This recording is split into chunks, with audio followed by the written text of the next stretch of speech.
Between 1774 and 1789, France stood on the precipice of revolutionary change, torn apart by inequalities so extreme they defied comprehension. While Queen Marie Antoinette adorned herself with diamonds worth entire villages, peasant families starved in hovels just miles from the palace gates of Versailles. The gap between rich and poor had become a chasm so vast that it would ultimately consume the entire social order. This was a world where 2% of the population, the nobility and high clergy, owned nearly 40% of all land, while 80% of the people were peasants scratching out subsistence livings on rented plots. The aristocracy spent more on a single court gown than most families earned in a lifetime, while children in the streets of Paris begged for scraps of bread that cost half their parents' daily wages. But between these extremes lived another group, the bourgeoisie, the educated merchants, lawyers, and professionals who would witness this inequality firsthand and ultimately drive the revolution that would reshape not just France, but the entire world. They were close enough to wealth to see its excesses, close enough to poverty to understand its desperation, and educated enough to recognize the system's fundamental injustice. These are their stories, 15 immersive glimpses into the daily lives of France's richest and poorest, told through the eyes of a prosperous fabric merchant caught between two worlds on the eve of revolution. So settle back, close your eyes, and let's begin today's journey into pre-revolutionary France, where your comfortable middle-class existence will serve as the perfect vantage point to witness the extremes that made revolution inevitable. The pale light of dawn filters through your bedroom window in the Marais district, and already you can sense the tension that defines your world. Your bed, comfortable with its cotton sheets and wool blankets, represents a luxury that most Parisians cannot fathom, yet it seems almost peasant-like compared to the opulence you've glimpsed in the aristocratic quarters. You stretch beneath covers that cost more than a labourer's monthly wage, yet you know that 12 miles west, Queen Marie Antoinette awakens in silk sheets worth enough to feed a village for months. The mathematics of inequality play out in every thread, every fibre of the fabrics that are your livelihood. Your 3-story house in the Marais represents prosperity earned through careful business dealings, shrewd negotiations, and the growing demand for fine textiles among Paris's emerging wealthy class. The ground floor houses your shop, displaying bolts of silk imported from Lyon, cotton from the Indies, and wool from England. The second floor serves as your family's living quarters, parlour, dining room, kitchen with its own hearth. The third floor provides bedrooms for your wife, your 2 children, and even a small chamber for your single servant Marie, a country girl whose family could no longer afford to feed her. But as you rise and move to the window, the view reminds you of your precarious position between worlds. To the east, the narrow streets twist into warrens of poverty, where entire families crowd into single rooms. To the west, the broader avenues lead toward the fashionable districts, where nobility display their wealth with shameless extravagance. From your window, you can see both realities playing out in the early morning light. A well-dressed gentleman's carriage clatters over cobblestones toward the wealthy quarters, its polished brass gleaming, its occupant surely destined for some aristocratic appointment. Behind it, a peasant woman hunches under a load of laundry, her bare feet navigating the same stones. Her destination, one of the great houses where she'll spend 14 hours washing linens for people who change their undergarments twice daily. The church bells of St. Paul ring out across the district, calling the faithful to morning mass. But you know these bells summon different congregations to very different experiences. In the grand churches of the aristocratic quarters, nobles kneel on silk cushions before golden altars, their prayers rising from lips that have never known hunger.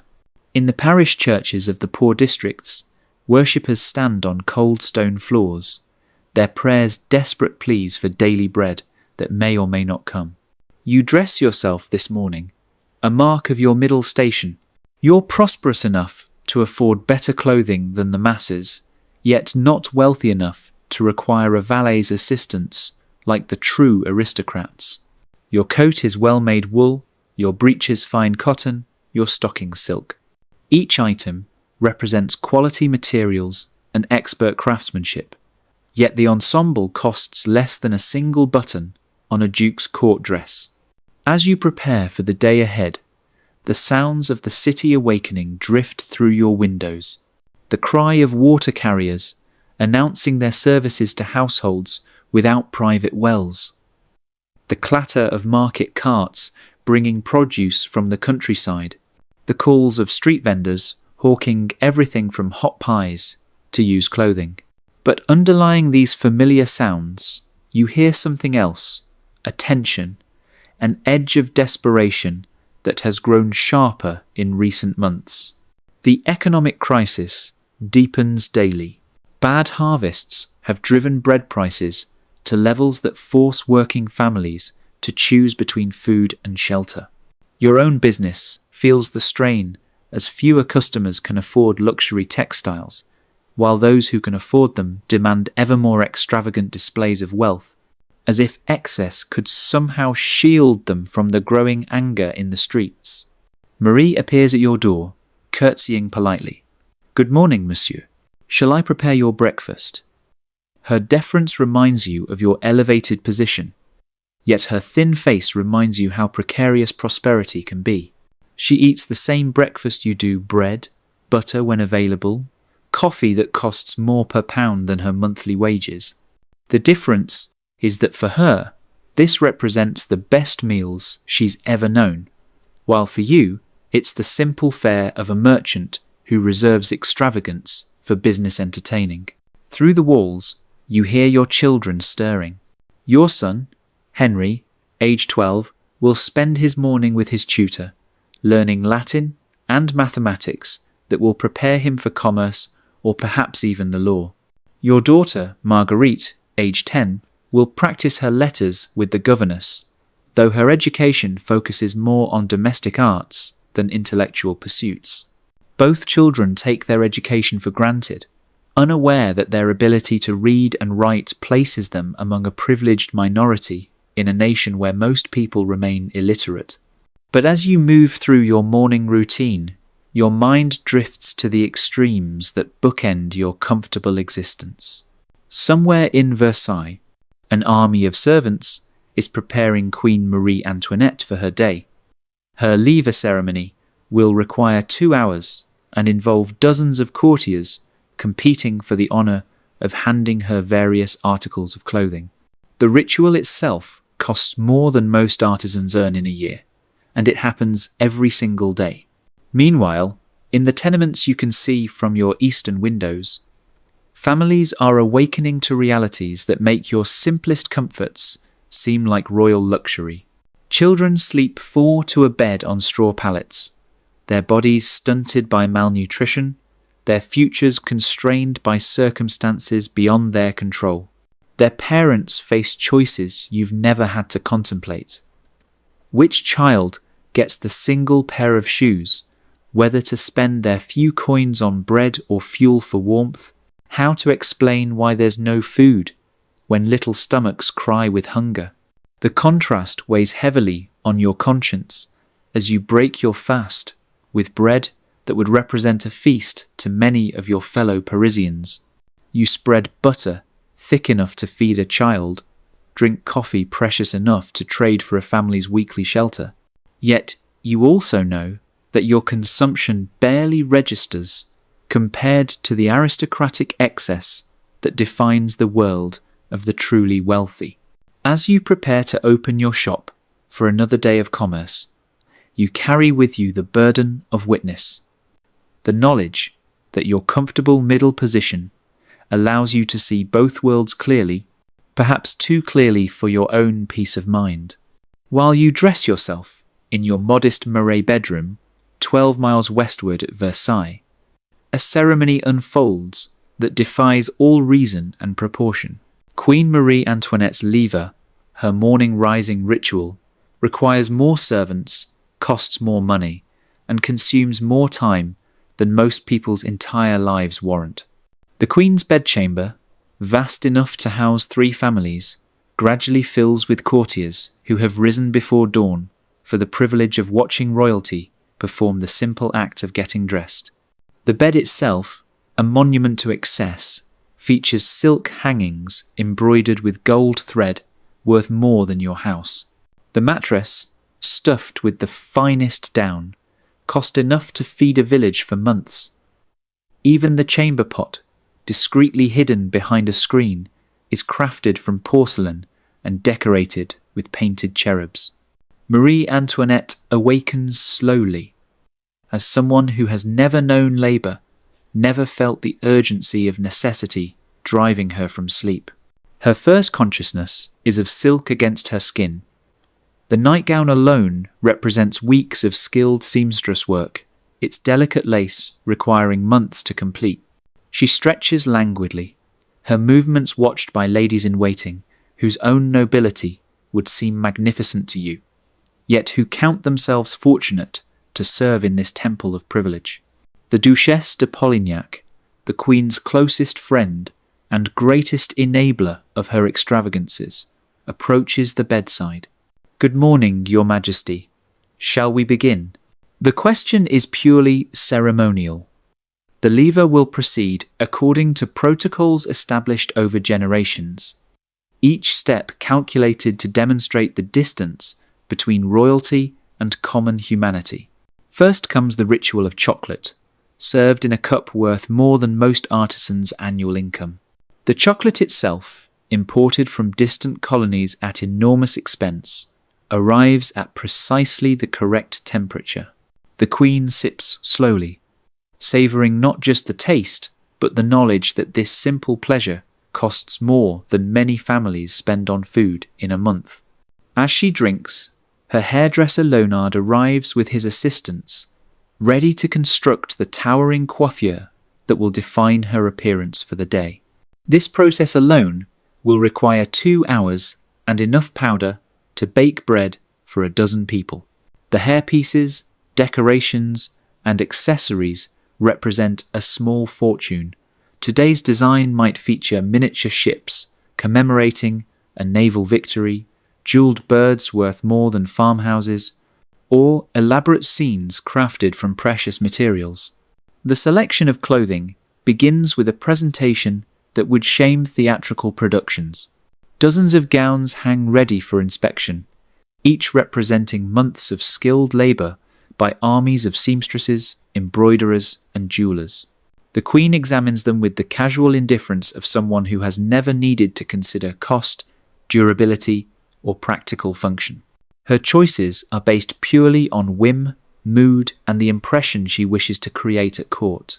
Today she selects a gown of pale blue silk, its surface covered with intricate embroidery depicting pastoral scenes, a romanticized vision of country life created by artists who have never spent a day in actual countryside.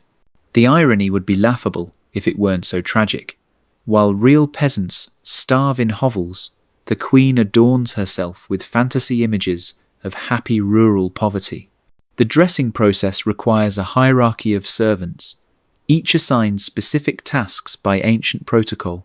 The Duchesse de Polignac has the honour of handing the Queen her chemise, a simple undergarment that costs more than skilled workers earn in months.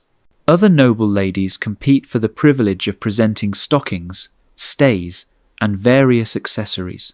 Each item passes through multiple hands before reaching the Queen, as if ordinary contact might contaminate royal garments. The stays, what you would call a corset, require 4 women to lace properly. They pull the silk cords tight enough to create the fashionable wasp waist that court style demands, compressing the queen's torso into an unnatural shape that serves no purpose beyond demonstrating her distance from physical labour. The discomfort is considerable, yet it pales beside the knowledge that this single undergarment costs enough to shelter a family for a year. Over the stays comes the gown itself, a masterpiece of costly materials and skilled craftsmanship.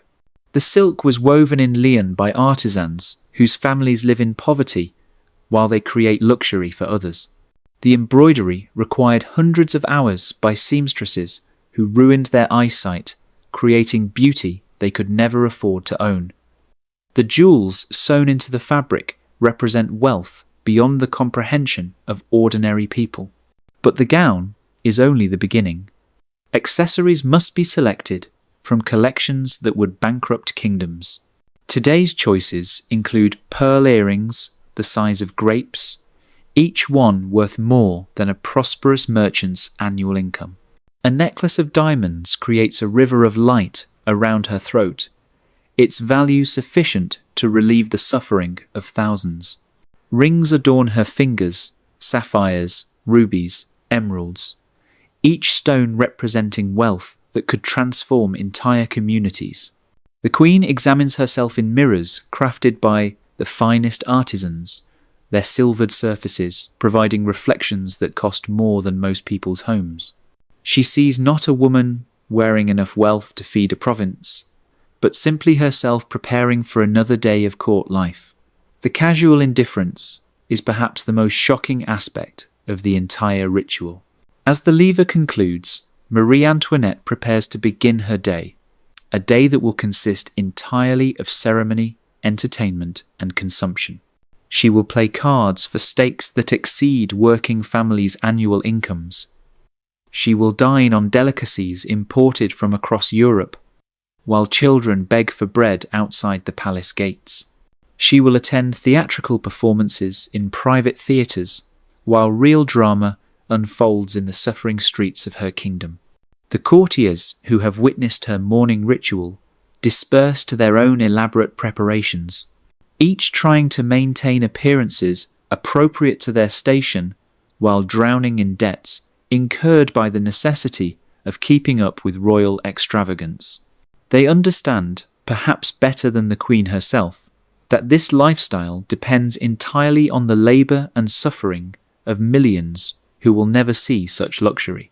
Meanwhile, back in your Marais district, you prepare for a day of honest commerce, your conscience troubled by the knowledge that your own comfortable existence, however modest compared to Versailles, still depends on a system that permits such extremes of inequality. While Queen Marie Antoinette's silk-draped chambers gradually fill with fawning courtiers, a very different scene unfolds in the cramped tenements just streets from your comfortable home. Here, in rooms where entire families huddle together for survival, the morning brings not ceremony, but the harsh reality of another day's struggle against poverty, hunger, and despair. In a basement room barely large enough for the straw pallets that serve as beds, the Moreau family stirs as the first grey light filters through a single window crusted with dirt and grime. The window, set high near the ceiling, provides the room's only connection to the outside world, yet it's so filthy that day and night blur together in perpetual gloom. Pierre Moreau, a day labourer when work can be found, awakens with the bone-deep weariness that never truly leaves him. His body aches from yesterday's 14 hours loading cargo at the river docks. Yet he knows that without today's work, if it can be found, his family will have nothing to eat. Beside him, his wife Marie lies still, though he knows she's awake. At 32, she looks 50, her face gaunt and prematurely aged by constant hunger and the strain of watching her children suffer. Their children sleep in a tangle of thin limbs on a shared pallet. Jean, age 14, already working alongside his father when possible. Little Anne, age 8, whose growth has been stunted by malnutrition. And baby Claude, not yet 2, whose weak cries during the night have been growing fainter as Marie's milk dries up from her own lack of proper food. The room they call home measures perhaps 12 feet by 8, with walls that weep moisture in winter and bake like ovens in summer. 8 other people share this space, the Dubois family, crowded onto pallets along the opposite wall. The 2 families maintain a careful courtesy, born of necessity, understanding that survival depends on cooperation when privacy is impossible, and tensions run high from hunger and frustration. The air in the room is thick with the smell of unwashed bodies, chamber pots that can't be emptied frequently enough, and the ever-present stench from the open sewer that runs along their street. In summer, the odour becomes unbearable. In winter, the room's single brazier fills the air with coal smoke that burns their eyes and lungs.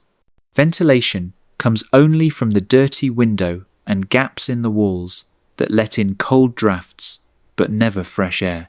Water must be carried from the public fountain 3 streets away, a journey that consumes precious time and energy. The fountain itself often runs dry or produces water of questionable quality, yet it's their only source for drinking, cooking, and the minimal washing they can afford.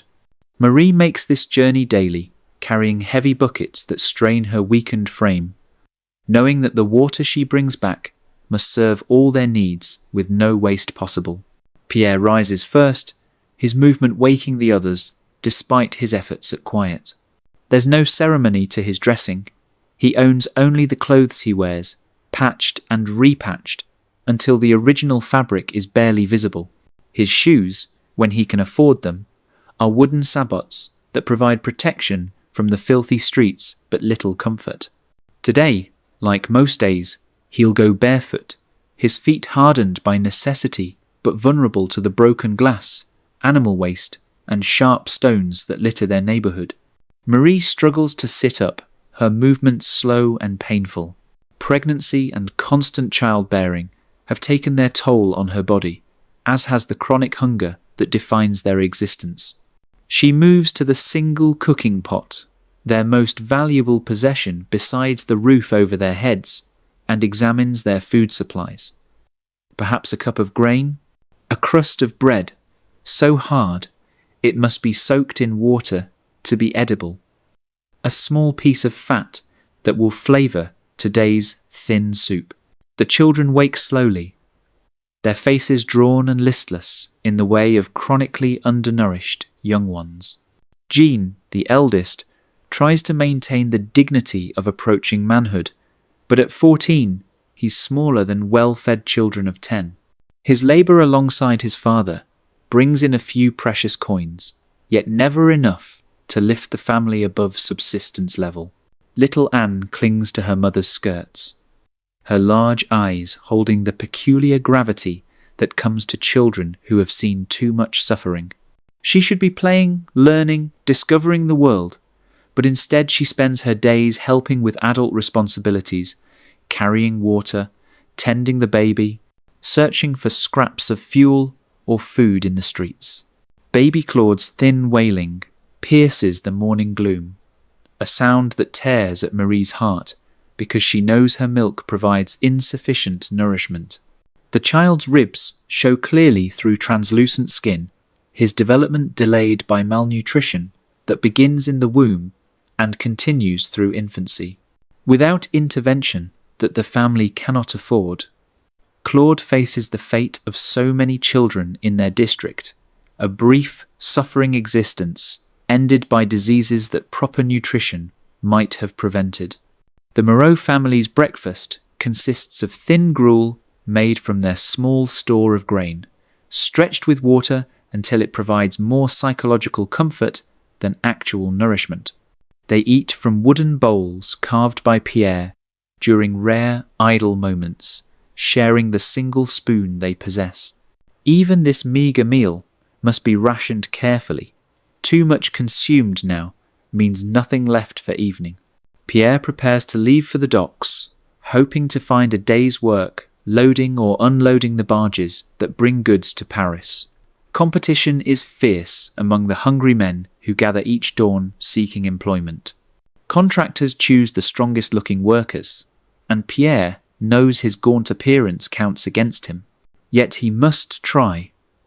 A single day's wages can mean the difference between his family eating or going entirely without food. As he prepares to leave, Marie hands him a piece of bread crust, their emergency reserve. For strength, she whispers, though both know this morsel represents food taken from their children's mouths. Pierre accepts it with the grim understanding that his physical capability to work determines his family's survival. Marie faces her own day of labour-taking in washing from wealthier households when she can find it, mending clothes for neighbours who pay in scraps of food, or searching the streets for anything that might be sold or used. The line between survival and disaster is measured in daily increments, with no margin for error or misfortune. The other family in their room begins stirring as well, and soon the small space fills with the quiet desperation of people facing another day of uncertainty. Children whimper softly, understanding instinctively that noise might attract unwanted attention from landlords or authorities. Adults move with the careful deliberation of those who must conserve every ounce of energy for survival. Through their grimy window, the sounds of the district awakening filter down, the cries of street vendors whose goods remain far beyond their reach, the clatter of carriages carrying the wealthy through neighbourhoods they never truly see, the calls of water carriers whose services they cannot afford. As morning progresses toward the time when Pierre must leave for the docks, the Moreau family prepares to face another day in their ongoing battle against starvation, disease, and despair, a battle played out daily in thousands of similar rooms throughout Paris, largely invisible to the comfortable classes who benefit from their labour. Between the silk-draped opulence of Versailles and the desperate poverty of the tenements, your own morning routine unfolds with the measured comfort of middle-class prosperity. You move through your 3-story house in the Marais, each room serving its designated purpose, each possession carefully chosen for quality and durability, rather than ostentation or mere survival. Your bedroom, while modest compared to aristocratic chambers, represents luxury unimaginable to most Parisians. The bed frame, crafted from solid oak by skilled carpenters, has supported comfortable sleep for your family for nearly a decade. The mattress, stuffed with good wool rather than straw, provides support that prevents the chronic back pain that plagues labourers. Cotton sheets, changed weekly by your servant Marie, offer cleanliness and comfort that distinguish your household from both the silk extravagance above and the ragged poverty below your station. The bedroom windows, glazed with real glass rather than covered with oiled paper or wooden shutters, provide clear views of your neighbourhood while keeping out the worst of winter's cold and summer's heat.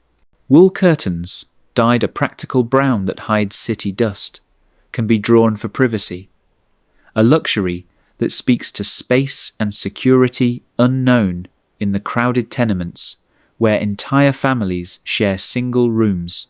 Your morning ablutions begin with water from a ceramic pitcher and basin, both purchased from a local artisan whose work represents honest craftsmanship rather than courtly excess. The water itself comes from your household's daily purchase from water carriers, an expense that strains poorer families but fits comfortably within your merchant's income.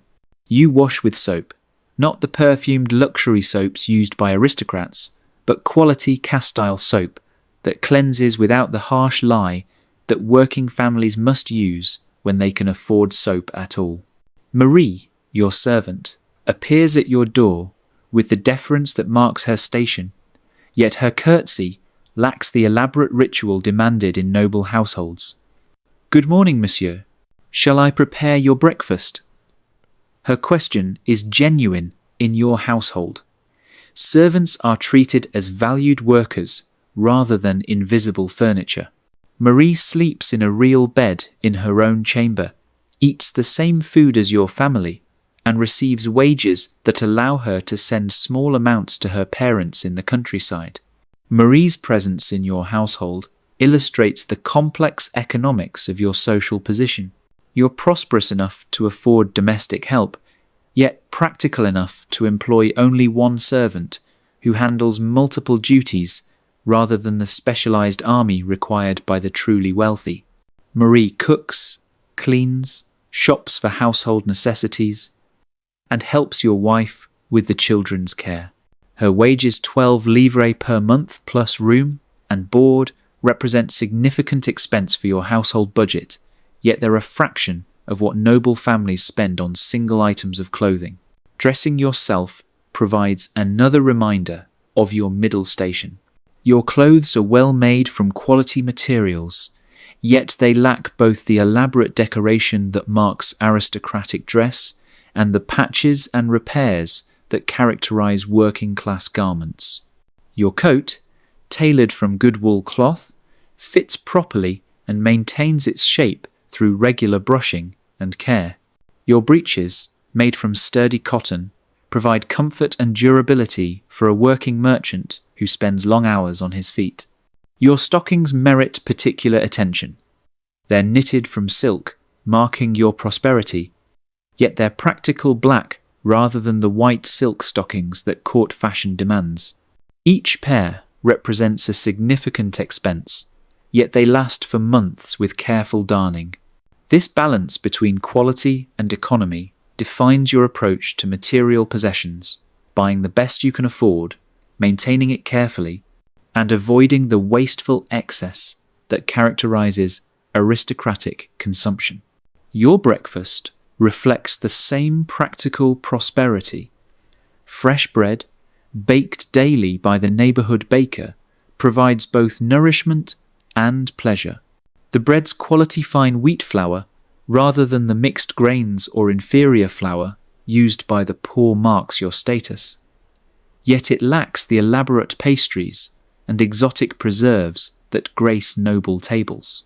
Butter, when available and affordable, adds richness to the meal, though you're conscious that this luxury costs more per pound than many workers earn per day.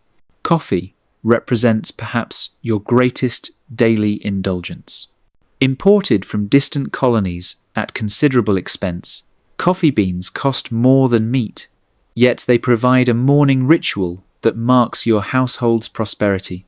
The bitter, stimulating drink helps clear your mind for the day's business calculations, yet you're always aware that this simple pleasure requires more money than working families spend on their entire daily food budget. Your wife Catherine joins you at the breakfast table, her presence marking another distinction from both higher and lower social classes. Unlike aristocratic women, who maintain separate establishments and rarely interact with their husbands outside of formal occasions, Catherine shares your daily life as partner in the family enterprise. Unlike working-class women, who must labour alongside their husbands in fields or workshops, Catherine's primary responsibilities centre on household management and children's education. Catherine's appearance reflects the careful balance your family maintains between comfort and ostentation. Her morning dress, made from good cotton fabric, fits well and flatters her figure, without the extreme fashion that would mark her as trying to rise above her station. Her hair, arranged simply yet attractively, avoids both the powdered towers fashionable at court and the careless tangles of women too busy with survival to attend to grooming. Your children's presence at breakfast provides another window into middle-class life. Henry, your 12-year-old son, already shows the serious demeanour appropriate to a future merchant or professional. His education, provided by a local tutor who visits 3 times weekly, includes Latin, mathematics, geography, and basic principles of commerce. These studies prepare him for advancement beyond your current station, yet they ground him in practical skills that will ensure his ability to maintain the family's prosperity. Marguerite, your 10-year-old daughter, receives education appropriate to her gender and station. She can read and write skills that place her among a privileged minority of French women, and she learns household management, basic arithmetic for domestic calculations, and enough culture to participate in educated conversation. Her education prepares her for marriage to someone of equal or superior station, yet it provides practical skills for household management, regardless of her future husband's success. As breakfast concludes, and you prepare to descend to your shop, you carry with you the weight of your unique position. You possess enough education to understand the economic and social forces shaping your world, enough wealth to observe the extremes above and below your station, and enough conscience to recognize the moral implications of the system that provides your comfortable existence. Your middle-class morning routine, comfortable yet not extravagant, secure yet not careless positions you perfectly to witness and understand the growing crisis that will soon engulf all of French society. Your fabric shop occupies the ground floor of your house. Its large windows, designed to display the quality materials that attract customers from across Paris's social spectrum. This morning, as you unlock the heavy wooden shutters and arrange bolts of fabric in appealing displays, you confront daily the stark economics that define pre-revolutionary France. The same money that purchases luxury for the few could provide necessities for the many. The shop itself represents years of careful investment and calculated risk. The wooden counters, built by skilled carpenters, provide sturdy surfaces for measuring and cutting fabric. Glass-fronted cabinets protect your most valuable silks from dust and theft while allowing customers to admire their quality. Good lighting from multiple windows and carefully placed mirrors helps customers appreciate the true colours and textures of your merchandise essential tools for a business built on aesthetic appeal. Your inventory reveals the economic disparities that shape every transaction. A single bolt of finest silk, woven in Lyon by artisans whose skills represent generations of family tradition, costs more than most families spend on food in an entire year. The silk's lustrous surface catches light like captured moonbeams, its texture so fine it seems to flow like liquid. Yet behind this beauty lies a chain of labour and exploitation. Silkworms, tended by poorly paid workers, threads spun by women whose eyesight fails from close work, fabric woven by artisans living in poverty, despite their extraordinary skills. Today's first customer arrives before you've finished arranging displays. The Comtesse de Montclair's personal seamstress, come to select fabric for a court gown required for next week's reception. The seamstress examines your finest silk with practiced eyes, her touch gentle yet confident as she tests the fabric's weight and drape. Her employer, she explains, requires 12 yards of the pale gold silk enough fabric to make gowns for 6 working women. Yet it will create only one garment to be worn for perhaps 4 hours. The price she pays without question, 240 livres, represents more money than most Parisians see in a year. A skilled artisan might earn 30 livres monthly, a day labourer perhaps 15 livres when work is available. The Comtesse's single gown costs 8 months of skilled labour, 16 months of unskilled work. Yet for her, this represents a minor expense, barely worthy of consideration in her household budget. As the seamstress departs with the silk carefully wrapped in protective cloth, you catch sight of a different customer lingering outside your window, a working woman examining the display with hungry eyes. She enters hesitantly, clearly intimidated by your shop's elegance, yet driven by necessity to make inquiries about your cheapest materials. Her need is desperate yet modest. Fabric to patch her husband's only work clothes, already mended so many times that the original material barely shows through the repairs. She examines your lowest quality cotton fabric you consider suitable only for servants' clothing or household use. Yet even this represents a significant expense for her family. The 2 yards she needs cost 6 livres, equivalent to nearly 2 weeks of her husband's wages when he can find work. You watch her count coins from a small purse, her calculations careful and anxious. She has exactly enough money for the fabric, but you know this purchase means her family will eat even less this week. Her children's faces, visible through your window as they wait patiently outside, show the gaunt features of chronic hunger. Yet their father's ability to work depends on maintaining clothing adequate for employment, a cruel economic trap that forces families to choose between immediate needs and future survival. The contrast haunts you as you cut the cotton and wrap it carefully for her. The same fabric that seems coarse compared to silk represents luxury to someone whose previous experience involves only the roughest homespun. Your profit on this small sale, perhaps half a livre, could feed her children for several days. Yet your business requires these margins to survive. The economics of inequality implicate everyone who participates in the system, regardless of their individual intentions or conscience. Between your luxury customers and desperate bargain seekers flow the bulk of your clientele: prosperous merchants like yourself, successful artisans, minor officials, and professional men's wives seeking quality fabrics at reasonable prices.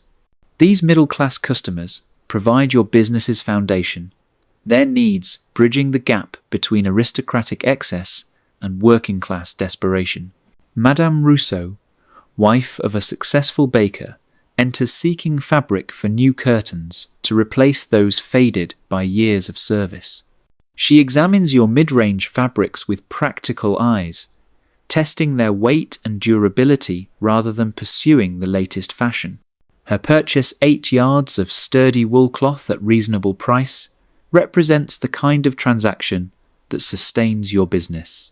Quality goods sold to customers who appreciate value while being able to afford more than bare necessities.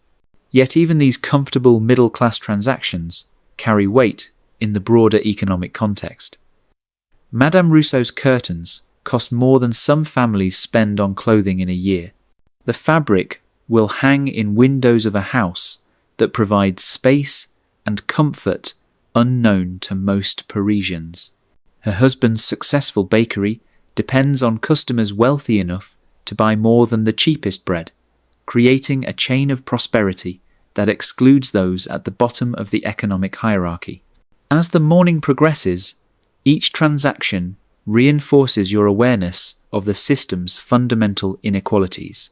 The Marquise de Polignac's representative arrives seeking fabric for new livery for her household servants' uniforms that will mark their servitude while costing more than their annual wages.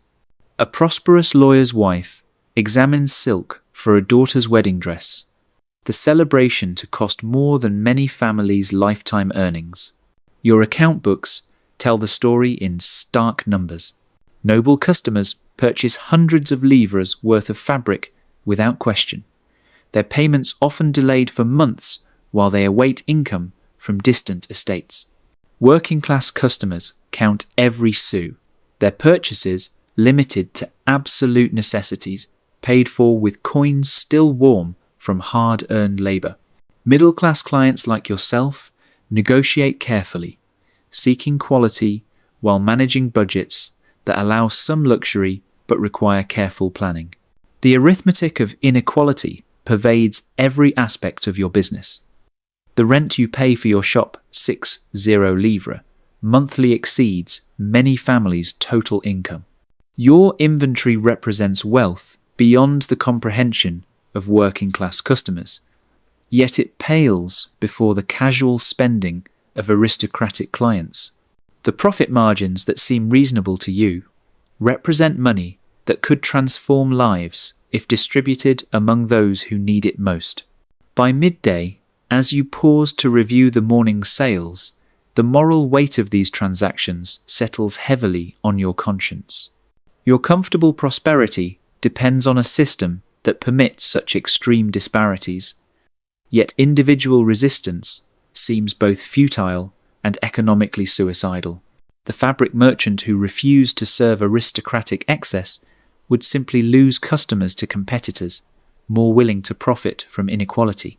This economic reality, comfortable complicity in an unjust system, defines the moral position of the middle class as France approaches its revolutionary crisis. You possess enough wealth to participate in inequality's benefits, enough education to recognize its injustices, and enough dependence on the system to fear its collapse. As you tally your morning sales in your modest Marais shop 12 miles away at Versailles, Queen Marie Antoinette prepares for her daily performance in the theatre of aristocratic excess.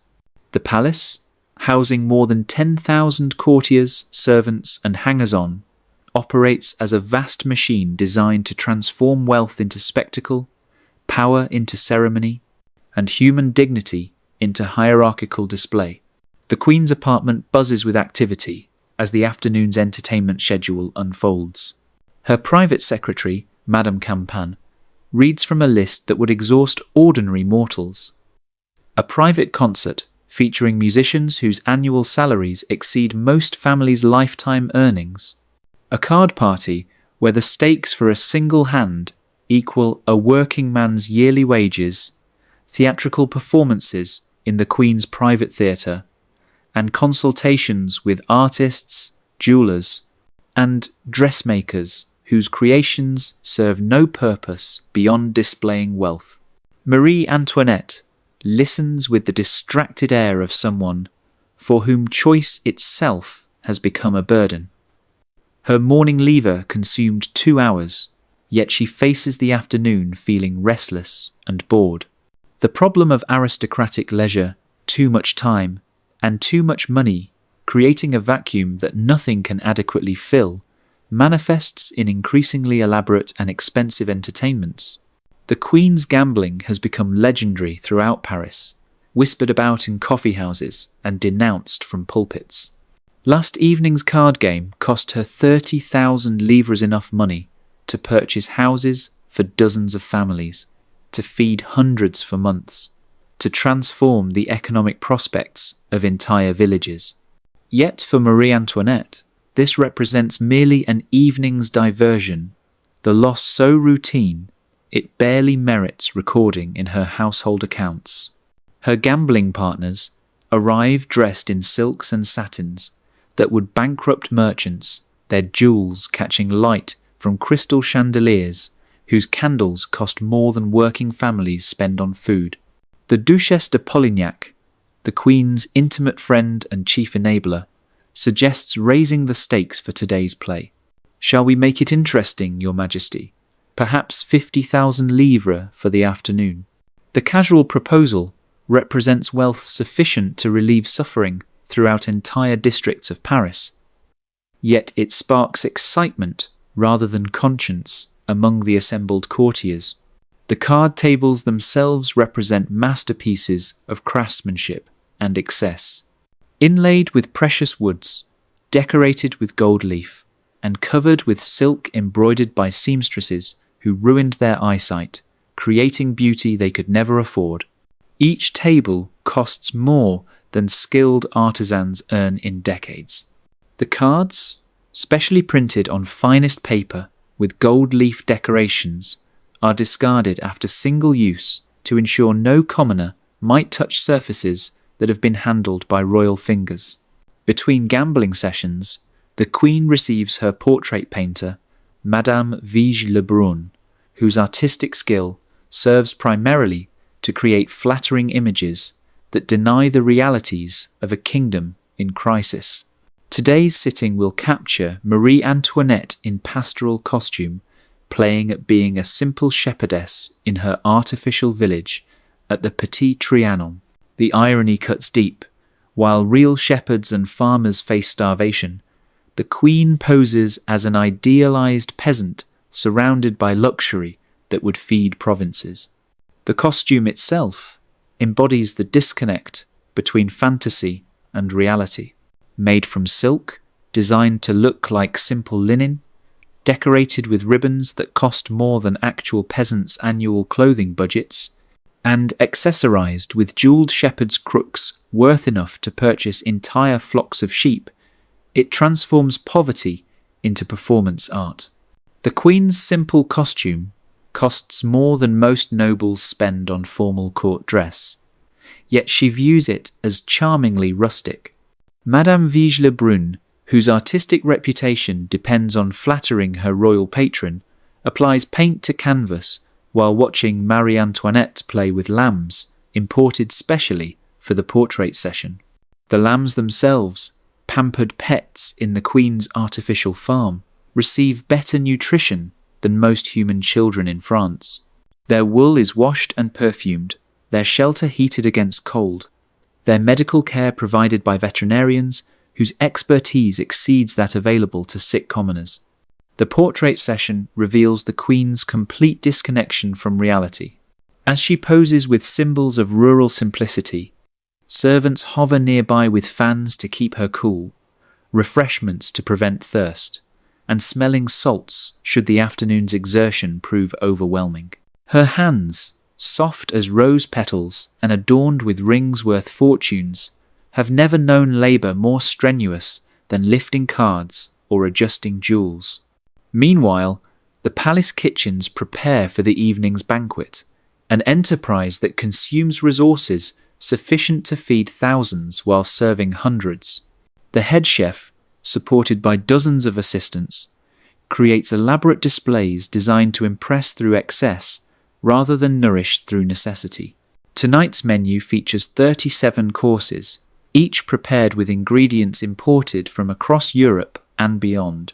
The Queen's personal preference for exotic delicacies drives costs to astronomical levels. Fresh pineapples, shipped at enormous expense from Caribbean colonies, will be carved into decorative displays and barely tasted. Champagne flows from fountains, while children in nearby villages drink contaminated water. Pastries shaped like architectural monuments require days to construct, yet they'll be admired briefly and largely discarded. The serving vessels alone represent wealth that could transform communities.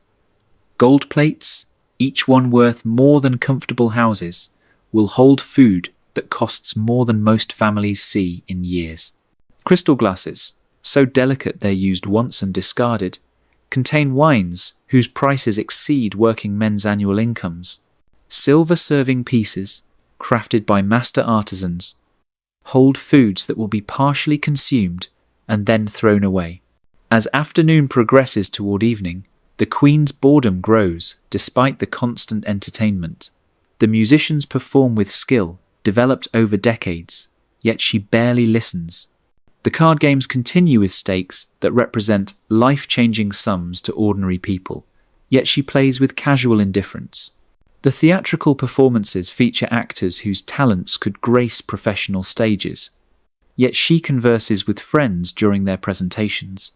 This aristocratic ennui, the depression that comes from having everything yet finding nothing satisfying, drives the constant search for new diversions, more elaborate entertainments, greater excesses.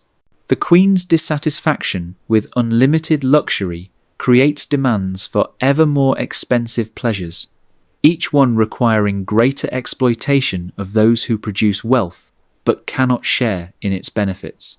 Courtiers compete to propose new entertainments that might relieve Her Majesty's boredom.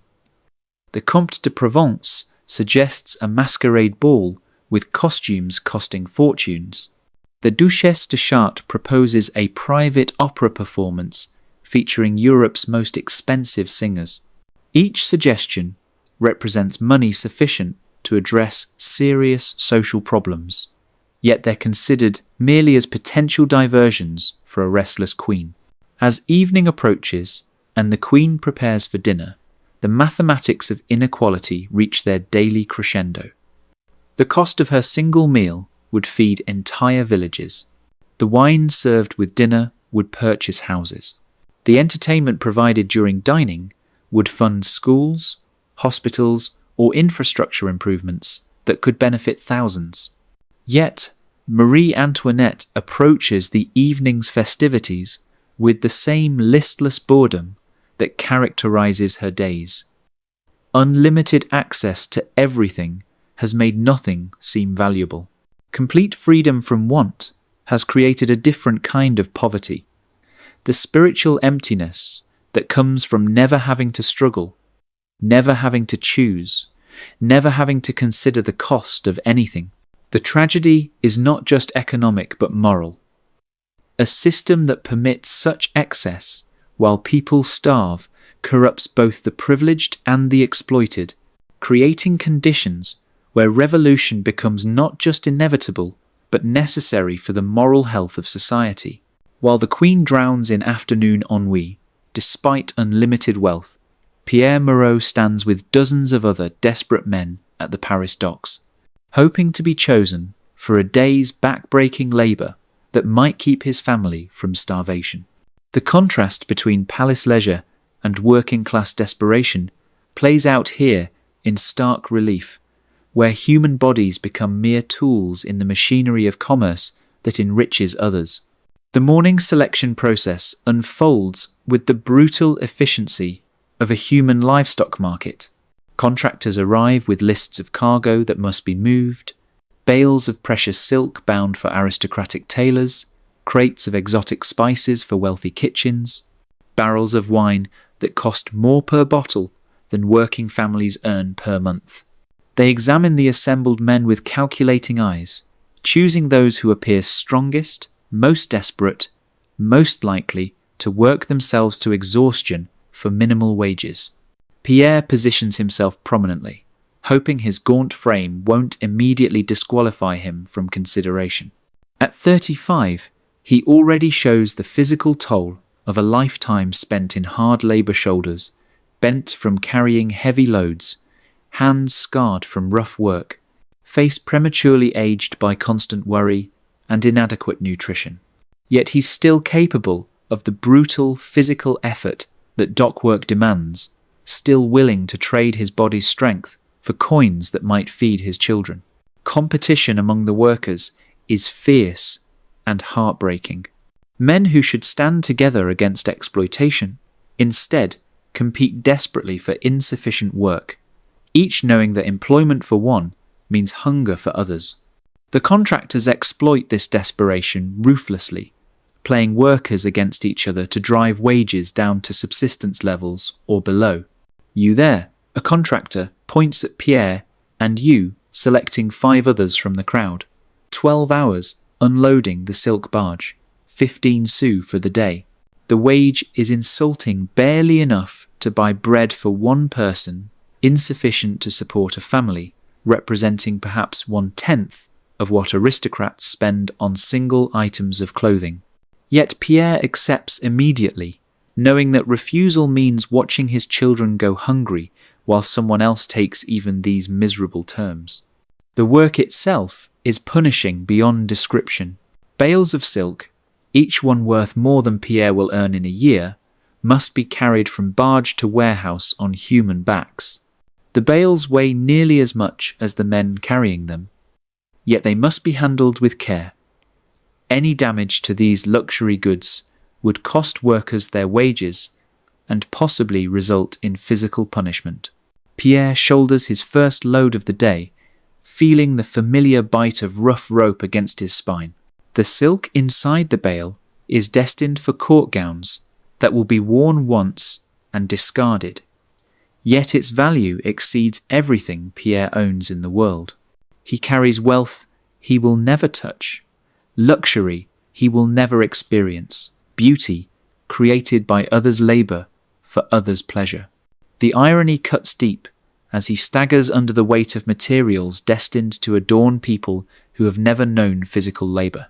The silk will become gowns for women whose greatest exertion involves lifting fans or adjusting jewels. The threads woven by impoverished artisans will decorate bodies that have never felt hunger's bite or exhaustion's grip. The finished garments will cost more than Pierre's family spends on shelter in a decade.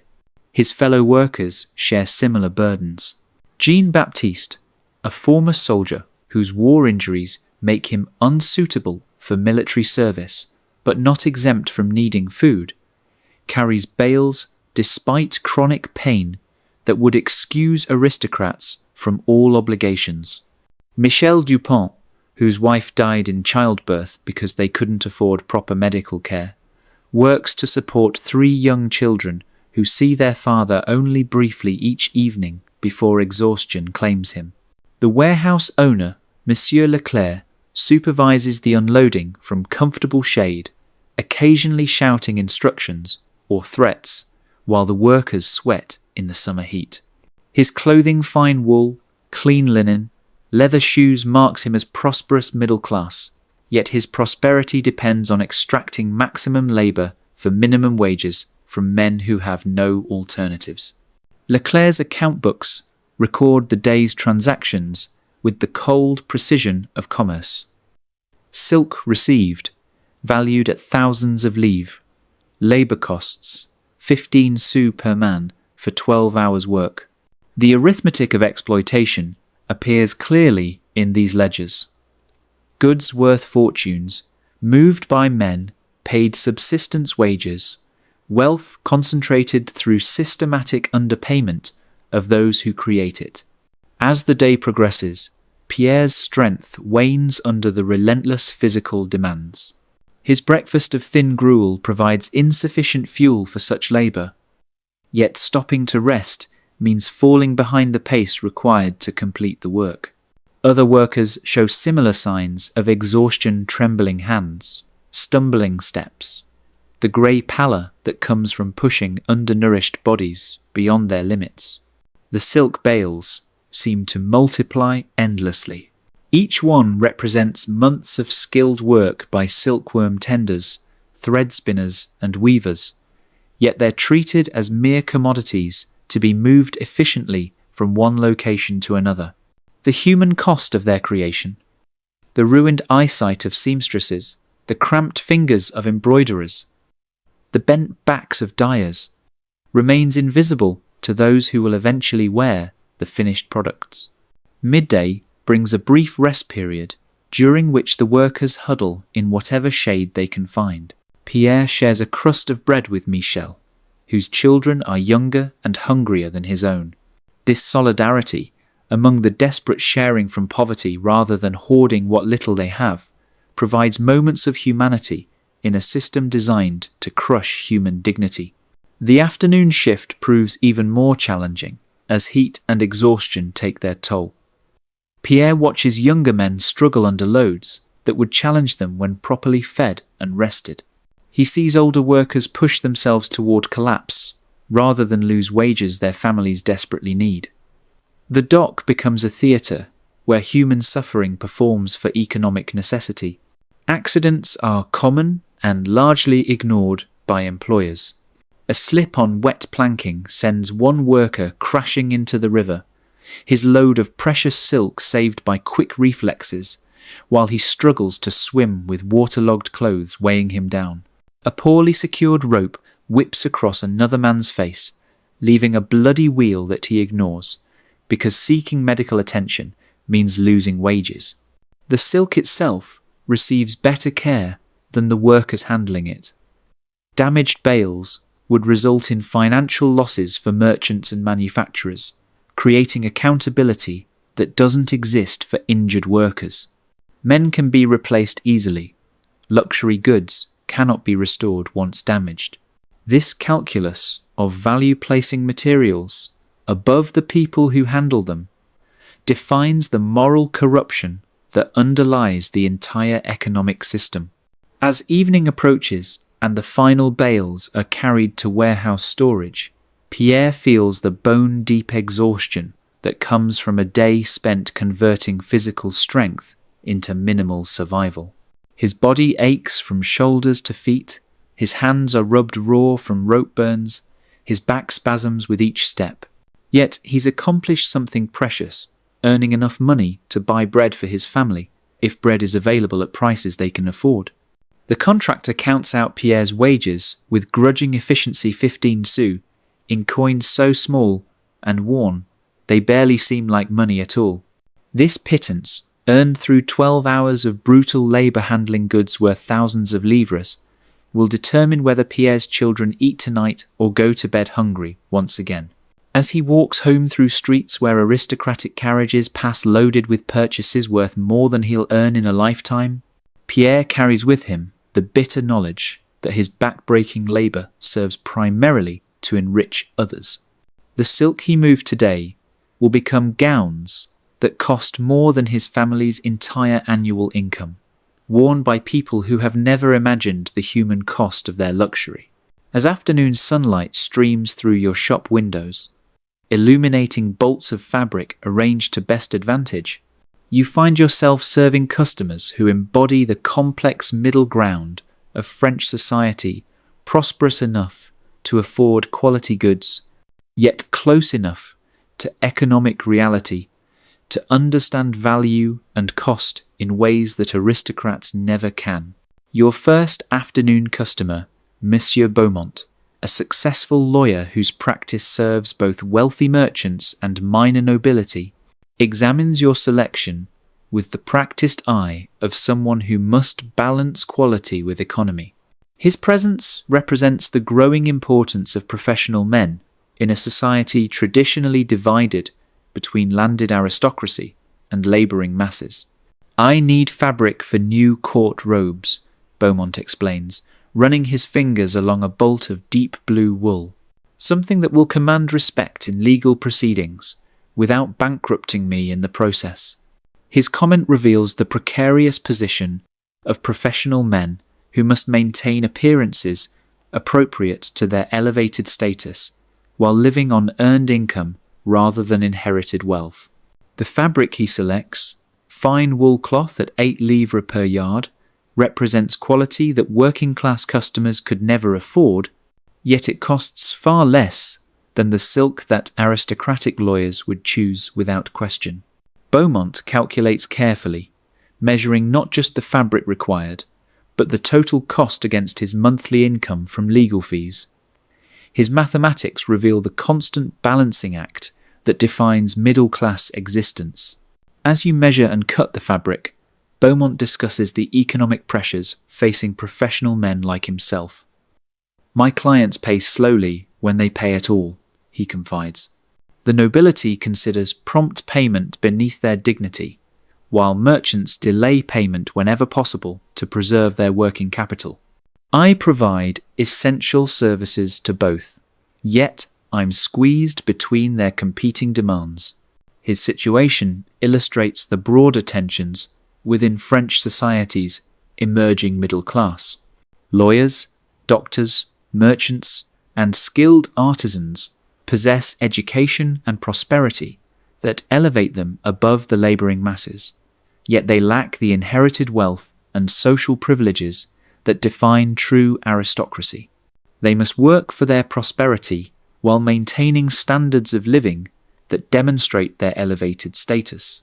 Your next customer, Madame Ferrand, wife of a prosperous clockmaker, seeks fabric for new curtains to replace those faded by years of service. Her approach to shopping reflects middle-class values of practical economy combined with reasonable comfort. She examines fabrics with careful attention to durability, asking detailed questions about how different materials will hold up under use. "These will need to last for years," she explains, testing the weight and weave of various options. "We can't afford to replace them frequently like." She pauses diplomatically, unwilling to speak critically of customers with greater wealth, yet clearly aware of the wasteful replacement cycles that characterize aristocratic consumption. Madame Ferrand's selection process reveals the thoughtful consumption patterns that distinguish middle-class purchasing from both aristocratic excess and working-class desperation.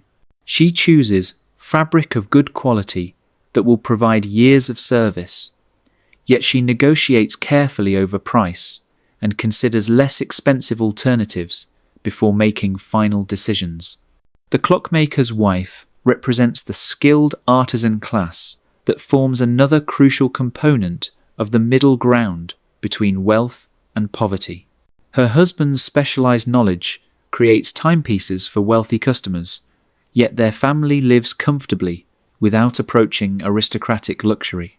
They employ one servant, maintain a clean and well-furnished home, and provide their children with education that opens possibilities for advancement. My husband's work requires precision that takes years to develop, Madame Ferrand explains as you wrap her curtain fabric. Yet wealthy customers often delay payment for months, treating skilled artisans like common labourers despite the expertise required for our work. Her comment reflects growing resentment among skilled workers who see their talents undervalued by a social system that ranks birth above ability. Your afternoon's most interesting customer, Monsieur Dubois, a prosperous wine merchant whose business serves both middle-class households and aristocratic estates, brings unique perspective on the economic disparities that define pre-revolutionary France. His position requires him to navigate between different social worlds, selling modest wines to families like your own, while providing rare vintages to customers who spend more on single bottles than working families earn in months. The contrast troubles my conscience, Dubois admits as he examines fabric for his daughter's wedding dress. I sell wine to aristocrats who use it to wash their hands while selling different wine to customers who treat it as special occasion luxury. His comment reveals the moral complexity faced by middle-class merchants who profit from inequality while witnessing its human costs. Dubois' fabric selection for his daughter's wedding illustrates the social pressures facing middle-class families attempting to maintain appropriate standards. The wedding must demonstrate the family's prosperity without appearing to exceed their station. Too modest a celebration would suggest economic failure. Too elaborate would seem like social climbing inappropriate to merchant status. The silk he chooses, quality fabric, but not the finest available, reflects careful calculation of social requirements, balanced against economic reality. She should look beautiful on her wedding day, he explains, but we mustn't appear to be trying to rise above our proper station. His words capture the delicate social positioning required of middle-class families in a hierarchical society. As afternoon progresses toward evening, your shop receives visits from other middle-class customers whose purchases reveal the economic and social pressures shaping their lives. The doctor's wife seeks fabric for her children's clothing, balancing quality against the need to outfit a growing family. The banker's widow examines materials for mourning dress that must be appropriate to her grief, yet demonstrate her continued financial security. Each customer's story adds layers to your understanding of the middle-class position in French society. These are people with enough education to understand the broader economic forces affecting their lives, enough prosperity to make choices about their consumption, yet enough dependence on the existing system to fear radical change. They benefit from inequality while recognizing its injustices, profit from social hierarchy while understanding its arbitrary nature.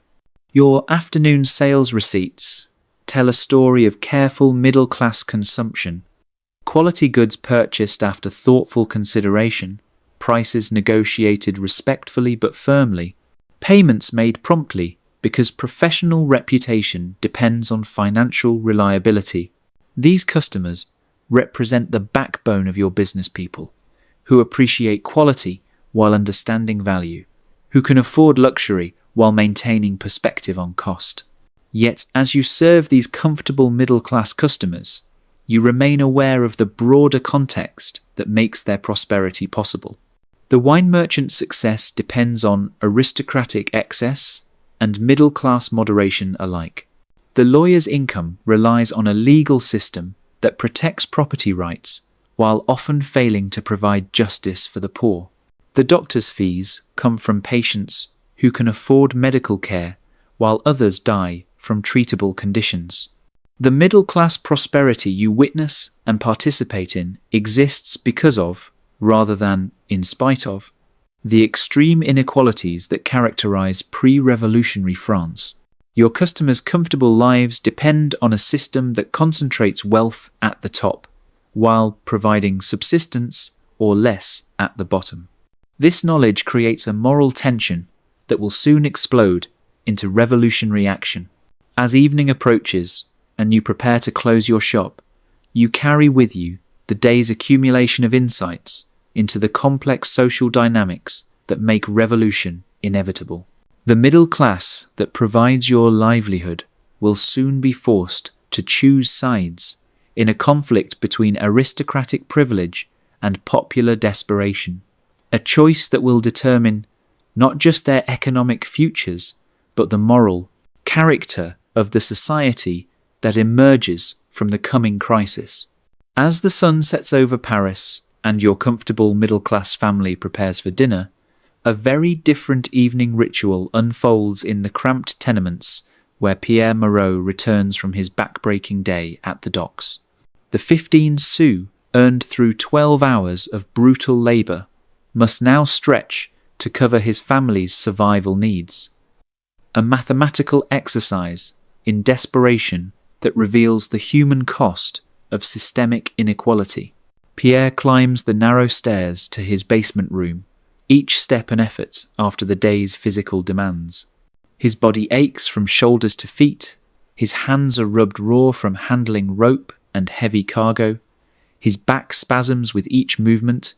Yet he carries something precious, coins that might mean the difference between his family eating tonight and going to bed hungry once again. The room he enters presents a scene of quiet desperation, masked by the dignity that poverty cannot entirely destroy. Marie sits mending clothes by the light of a single tallow candle, their only illumination in the gathering darkness. The candle itself represents a careful calculation. Light costs money they can barely afford, yet sewing must be done to maintain their few possessions and earn extra coins when possible. The children look up as their father enters, their faces showing the peculiar gravity that comes to young ones who understand instinctively that adult struggles determine whether they will eat. Jean, the eldest at 14, has spent the day searching for odd jobs or discarded items that might be sold or used. Anne, only 8, has helped her mother with household tasks while caring for baby Claude, whose weak crying has grown more frequent as malnutrition takes its toll. Pierre empties his pocket onto their single table, counting out the day's wages with hands that tremble from exhaustion. 15 sous, barely enough to buy bread for one person, insufficient to cover a family's needs, representing a fraction of what comfortable people spend without thinking. The coins look pathetically small for so much human effort expended. Marie examines the money with the calculating desperation of someone who must make impossible choices. Bread costs 4 sous per pound, but that assumes bread is available at any price. Recent shortages have driven prices higher while making even expensive bread scarce. Rent for their single room costs 30 sous monthly, already overdue by a week. Fuel for cooking and warmth, when available, costs precious coins they can barely spare. The family's arithmetic becomes a study in survival's cruel mathematics. If they spend 12 sous on bread enough to feed the family for perhaps 2 days, they'll have 3 sous remaining for all other needs. But bread alone won't sustain life. They need other food, fuel, and eventually money for rent. Each expenditure requires subtracting from already inadequate resources. Marie has prepared their evening meal with the skill born of desperate necessity. A pot of thin soup made from water, a handful of grain, and scraps of fat bought from the butcher at prices he charges for refuse. The soup stretches their limited food supplies while providing the illusion of fullness, though its nutritional value barely sustains life. She seasons it with herbs gathered from waste ground outside the city-free ingredients that add flavour, if not substance. The family gathers around their single table for the daily ritual of sharing insufficient food. Pierre receives the largest portion because his physical labour requires more energy, yet even his serving would seem meagre to people accustomed to adequate nutrition.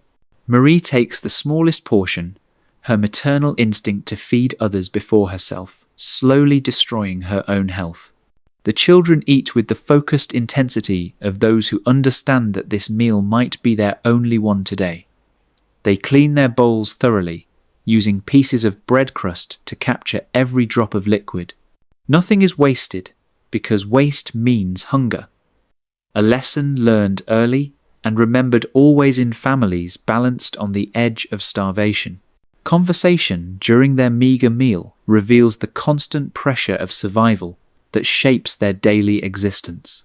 Jean reports his day's search for work, describing opportunities glimpsed but not obtained, jobs that went to stronger or more desperate competitors. His account reveals the brutal competition among the poor, where people who should support each other instead fight for insufficient opportunities. Marie describes her own efforts to earn additional income through taking in washing from wealthier households. The work destroys her hands and strains her weakened body, yet it provides crucial additional coins when customers can be found. She charges rates so low that her labour provides bargain cleaning for the middle class while barely supplementing her family's survival resources.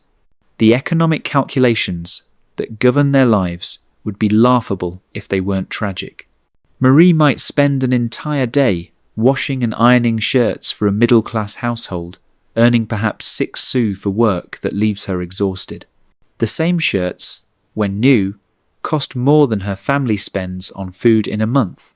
Her labour serves people who never consider the human cost of their comfortable cleanliness. Baby Claude's weak crying punctuates their conversation, a sound that tears at his parents' hearts because they know its cause yet cannot remedy it.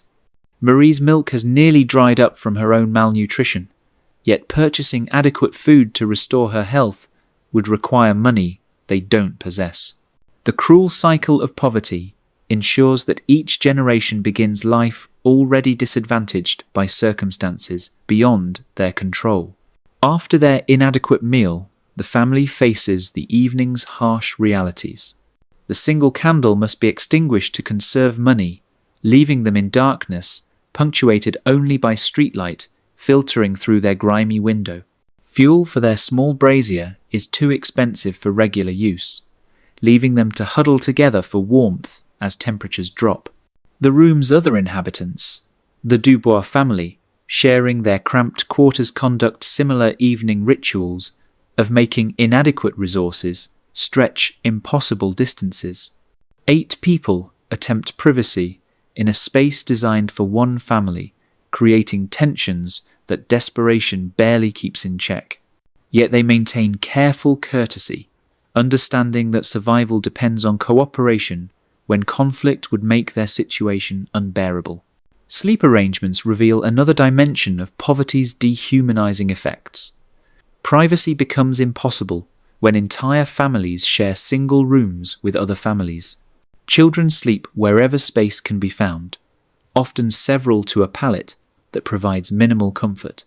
Adults attempt rest despite cramped conditions, physical pain from the day's labour, and anxiety about tomorrow's challenges. Pierre lies down on their shared sleeping surface, a thin mattress stuffed with straw, and shared with his wife and younger children. His body demands rest after the day's brutal physical exertion, yet his mind races with worry about tomorrow's needs. Will work be available at the docks? Will bread prices rise further? Can they avoid eviction despite unpaid rent? Marie settles beside him, her body angular from chronic hunger, her sleep fitful from worry and baby Claude's frequent crying. She mentally calculates their remaining resources against upcoming expenses, searching for combinations that might stretch their money far enough to survive another week. The mathematics of desperation offer few encouraging possibilities. The children arrange themselves around their parents, their small bodies generating shared warmth while taking up minimal space. They sleep with the deep exhaustion of those whose young bodies are stressed by inadequate nutrition and constant anxiety. Even in sleep, they seem smaller and more fragile than properly nourished children their ages. As darkness settles over their neighborhood, similar scenes play out in thousands of similar rooms throughout Paris. Families huddle in inadequate shelter, sharing insufficient food, calculating impossible budgets, and facing uncertain tomorrows with determination born of having no alternatives. Their collective suffering creates pressure that builds toward explosion, the desperation that will soon fuel revolutionary rage. The contrast with your own comfortable evening routine could hardly be more stark. While Pierre's family shares thin soup and prepares for cold sleep in cramped quarters, you dine on adequate food in a warm room before retiring to a comfortable bed. The distance between these experiences, measured in miles but defined by wealth, represents the inequality that makes revolution inevitable. As darkness falls over your Marais district, you close your fabric shop and climb the stairs to your family's living quarters, carrying with you not just the day's receipts, but the weight of witnessing inequality from your privileged position between extreme wealth and desperate poverty. Your comfortable evening routine will provide both physical ease and moral complexity as you navigate the contradictions of middle-class prosperity in pre-revolutionary France. Marie, your servant, has prepared the evening meal in your well-appointed kitchen, a space that represents luxury unimaginable to families like the Moreaus, yet appears modest compared to aristocratic establishments. The kitchen's brick hearth provides steady warmth for cooking, its iron pots and pans enabling meal preparation impossible in the single-pot households of the poor. A wooden table, worn smooth by years of use, offers space for food preparation and informal dining by household staff. Your dining room, where the family gathers for evening meals, reflects the careful balance that defines middle-class comfort. The oak table, crafted by skilled carpenters, seats your family of 4 with room for occasional guests. 6 matching chairs provide individual seating, a luxury that speaks to space and prosperity unknown in tenement housing. A sideboard displays your better plates and serving pieces, marking your household's genteel aspirations without approaching aristocratic ostentation. Catherine, your wife, supervises the meal's final preparations with the calm efficiency of someone whose greatest daily stress involves managing household routines rather than securing basic survival. Her dress, changed from morning wear to afternoon attire, remains clean and unpatched evidence of a life free from the physical labour that destroys clothing and bodies alike. Her hands, soft from lack of manual work, show none of the scarring and premature aging that mark women who must scrub, sew, and carry to survive. Your children arrive at the dinner table with faces bright from adequate nutrition and sufficient rest. Henry, your 12-year-old son, carries books from his afternoon lessons, tangible symbols of educational opportunities that will shape his future prospects.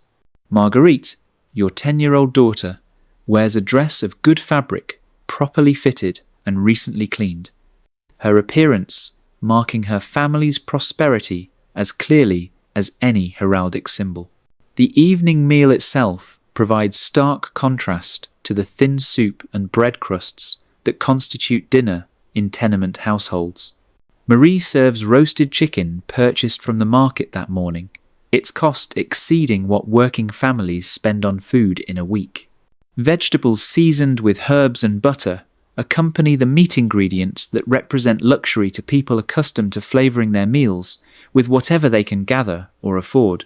Bread made from fine white flour provides the foundation of your meal, its quality and quantity reflecting prosperity that makes such abundance seem normal rather than remarkable.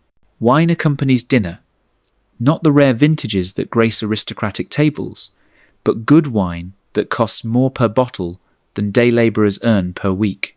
The casual consumption of alcohol with meals marks another distinction between middle-class comfort and working-class privation. Families struggling for survival cannot afford the luxury of beverages beyond water, often of questionable quality from public fountains. Conversation during dinner reveals both the advantages and anxieties of your social position. Henri describes his day's lessons, demonstrating literacy that places him among a privileged minority while taking for granted educational opportunities that remain dreams for most children. His Latin recitations and mathematical calculations prepare him for advancement beyond your current station, yet they also distance him from the struggles of ordinary people. Marguerite shares her progress in domestic art sewing, household management, and cultural accomplishments that will prepare her for marriage to someone of equal or superior status. Her education, while limited compared to her brothers, still exceeds what most women can expect. She reads fluently, writes legibly, and possesses social graces that mark her family's position in the world. Catherine discusses the day's household management decisions, purchases made, servants supervised, social obligations planned. Her concerns centre on maintaining proper standards rather than securing basic necessities, yet she remains conscious of the need to manage resources carefully. Middle-class prosperity requires constant attention to economy, even amid comfort. Your own contribution to dinner conversation reflects the moral complexity of your position. You describe customers served during the day, yet you edit carefully to avoid distressing your family with details of desperate poverty or unconscionable excess. The silk sold to aristocratic seamstresses and the cotton purchased by working women represent different worlds that your family need not fully comprehend to maintain their comfortable existence. Yet the contrast weighs heavily on your conscience as you observe your family's untroubled enjoyment of privileges denied to most people. The warmth of your dining room stands in stark opposition to the cold basement where Pierre Moreau's family huddles together. Your children's laughter echoes differently when you remember the gaunt faces of youngsters who have learned not to complain about hunger. After dinner, your family's evening entertainment illustrates again the gulf between middle-class comfort and working-class survival. Catherine settles at her needlework decorative embroidery that serves no practical purpose beyond demonstrating her leisure and skill. The silk threads she uses cost more than many families spend on necessary clothing repairs. Her work creates beauty for its own sake rather than addressing essential needs. Henry studies at a desk equipped with good candles, ink, and paper materials that represent significant expense yet seem routine necessities for his education. His evening homework includes reading assignments from books that cost more than working families' monthly food budgets. The casual abundance of educational resources surrounding him would seem miraculous to children who glimpse literacy only through charity schools. Marguerite practices piano, her musical education representing another marker of family prosperity. The instrument itself cost enough to shelter a family for years. Its maintenance requires regular tuning by skilled professionals, and her lessons consume money that could feed several people. Yet music provides cultural accomplishment appropriate to her station while preparing her for social interactions in educated circles. Your own evening reading habits reveal both the advantages and moral challenges of your position. Books and newspapers provide information about the kingdom's growing crisis, yet this knowledge creates uncomfortable awareness of your complicity in systems of inequality. You read about bread riots and noble extravagance with the detached perspective of someone who benefits from the status quo while recognizing its injustices. The family's bedtime preparations highlight again the distance between your comfortable existence and the desperate struggles of families like the Morrows. Your children retire to individual beds in rooms designed for sleeping, their comfort taken for granted despite representing luxury unknown to most people. Clean sheets, adequate blankets, and privacy for rest mark distinctions that wealth creates but conscience questions. Catherine prepares for bed with rituals that demonstrate both prosperity and its moral complexity. Her nightgown, made from fine cotton and carefully maintained, costs more than working women spend on all their clothing. Her evening ablutions use soap, clean water, and privacy simple dignities denied to families who share single rooms with multiple households and cannot afford adequate washing facilities.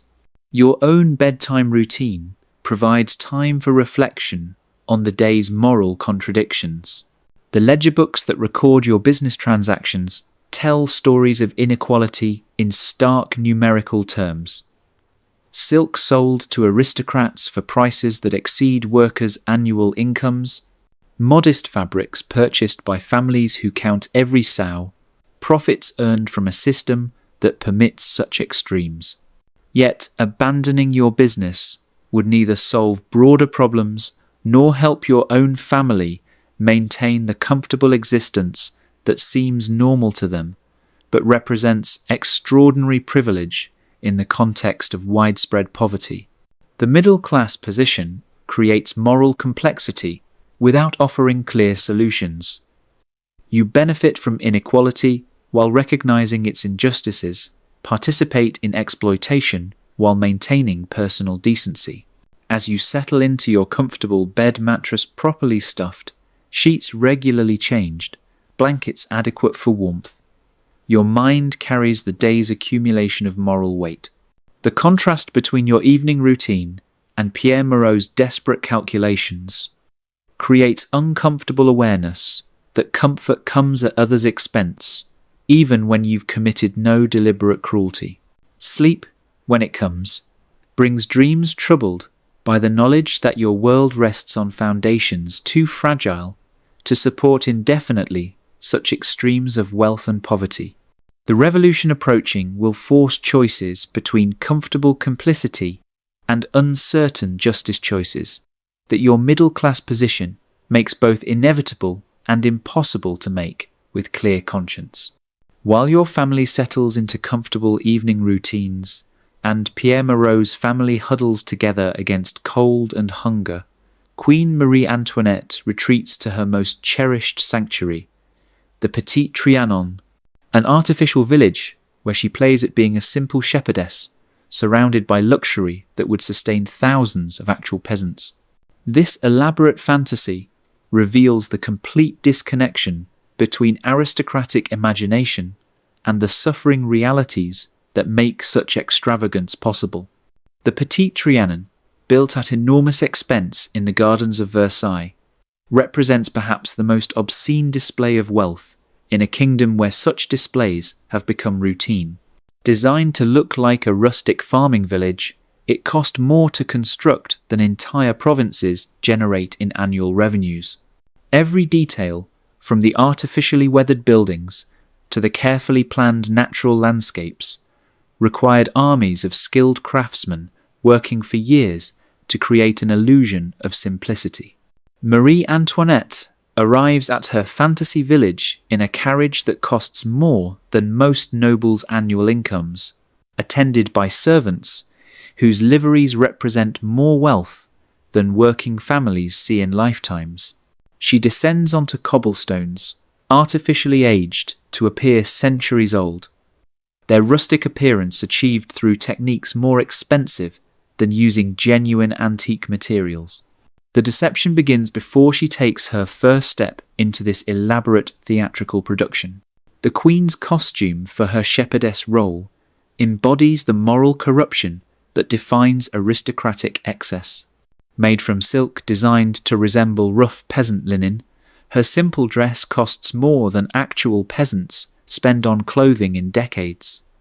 Ribbons that appear to be common cloth are actually silk dyed with expensive pigments.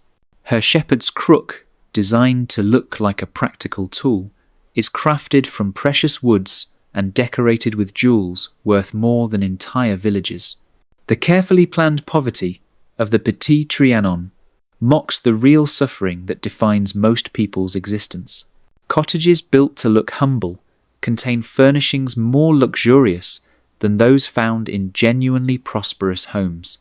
The Queen's peasant dwelling features silk hangings disguised as rough cloth, porcelain dishes painted to look like common pottery, and furniture crafted by master artisans to appear crudely made. Marie Antoinette's sheep, imported specially for her pastoral fantasy, receive better nutrition than most human children in France. Fed on grain that costs more than working families' monthly food budgets, housed in shelters heated against cold, attended by veterinarians whose expertise exceeds that available to sick commoners. These pampered animals represent the kingdom's inverted priorities made literal. The farm animals that complete her rustic tableau live in luxury that would transform actual peasants' lives.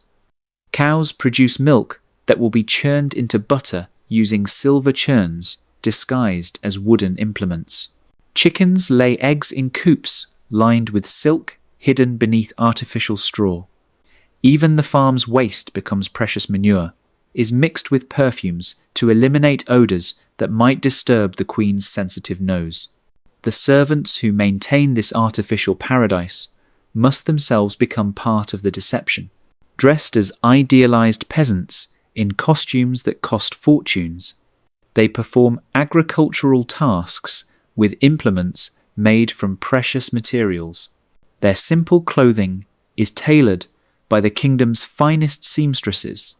Their rough appearance, achieved through artistic techniques more sophisticated than those used in theatrical productions. Marie Antoinette spends her afternoon playing at tasks that real peasants perform from desperate necessity. She milks cows whose udders have been perfumed to eliminate natural odours, using buckets made from silver disguised as wood. The milk itself, worth more per gallon than working families spend on food daily, will be used to make cheese that costs more than most people's annual clothing budgets. Her gardening activities mock the back-breaking agricultural labour that sustains the kingdom. She plants seeds in soil prepared by teams of expert gardeners, using tools crafted from precious materials and decorated with jewels. The vegetables she grows, tended by armies of skilled workers, will be harvested for banquets that cost more than most communities generate in years. The Queen's friends participate in this elaborate charade with the unconscious cruelty that defines aristocratic entertainment. The Duchesse de Polignac plays at being a farmer's wife, her simple costume costing more than actual farmers' wives spend in lifetimes. The Comte d'Artois pretends to be a village craftsman, his tools made from materials worth more than the products created by genuine artisans. Their games involve pretending to sell produce to each other, using play money that represents more wealth than most people ever see. They negotiate prices for eggs and milk with the same casual indifference they show when gambling away thousands of livres at card tables. The artificial marketplace becomes a theatre where poverty performs for the entertainment of those who have never known want. Musicians, hidden in the artificial village's carefully designed spaces, provide background accompaniment to the Queen's pastoral fantasy. Their performances cost more than most professional concerts, yet they serve merely to enhance the illusion that simple country life naturally includes artistic entertainment. The irony cuts deep. Real peasants work in silence, broken only by their own exhausted breathing. The queen's appetite, stimulated by her afternoon of artificial labour, requires refreshments that mock the hunger defining most of her subjects' existence. Tables hidden behind false rustic facades produce elaborate picnics featuring delicacies imported from across Europe. She drinks wine worth more per bottle than working families earn per month, while pretending to share the simple pleasures of country folk.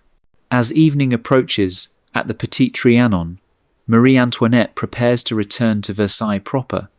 Her day of playing peasant concluded with the same casual indifference she shows toward actual peasants suffering. Her carriage awaits to transport her back to palaces, where real luxury can be enjoyed without the tiresome pretense of simplicity.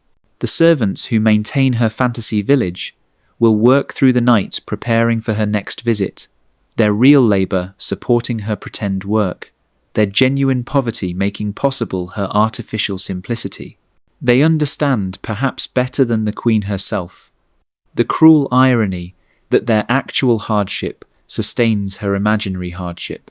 The cost of maintaining the Petit Trianon for a single day could feed entire districts of Paris, house hundreds of families, or provide medical care that would save thousands of lives.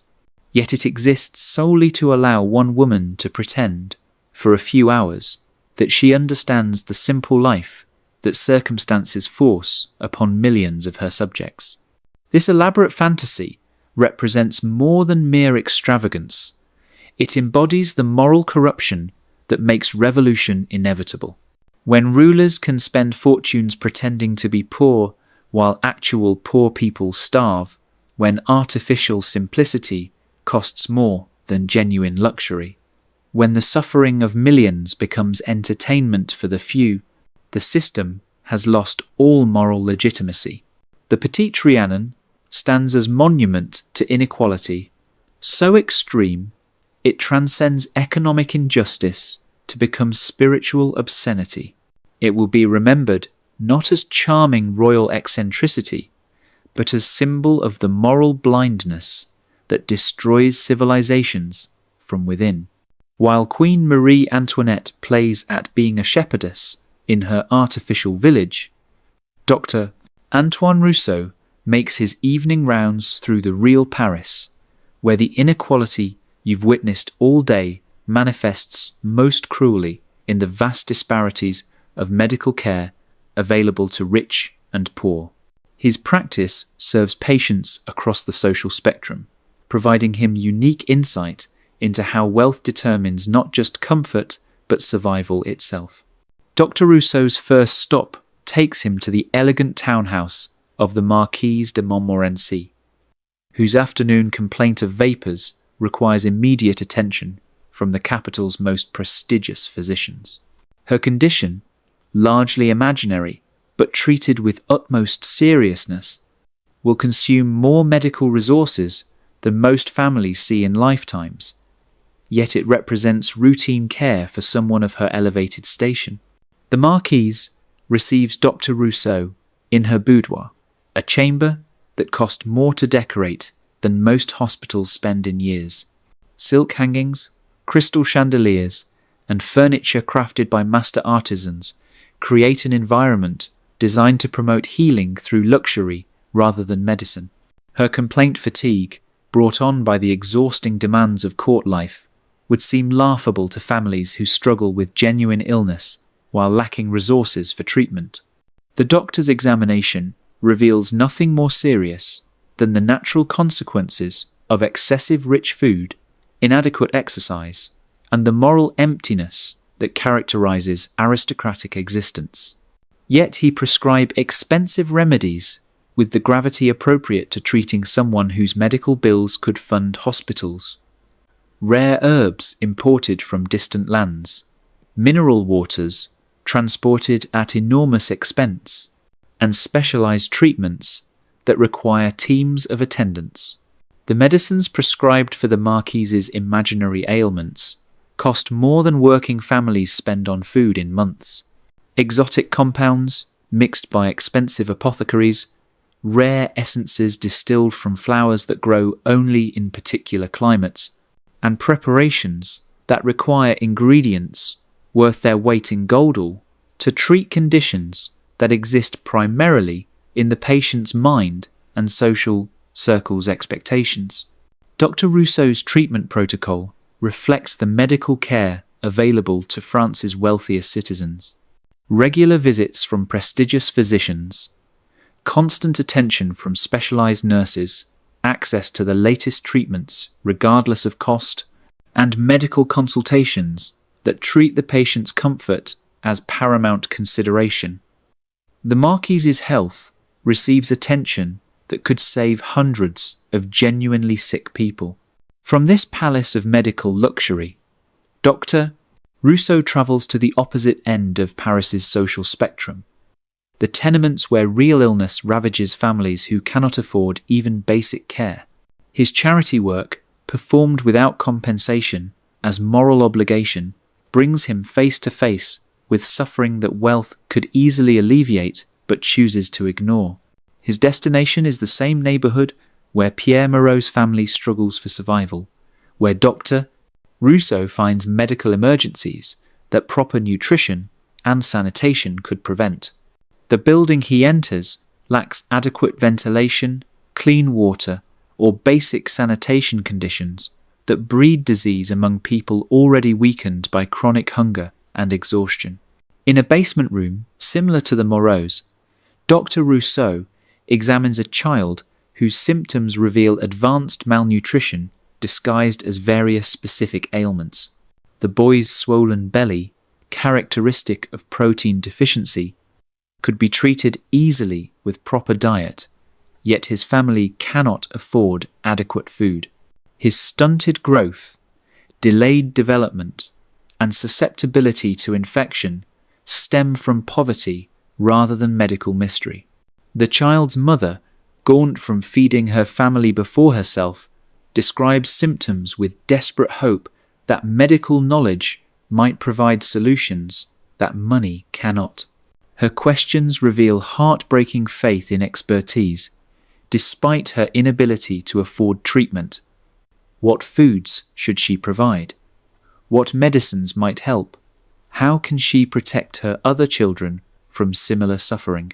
Dr. Rousseau's medical bag, equipped with instruments and medicines that represent significant value, contains few remedies for poverty's diseases.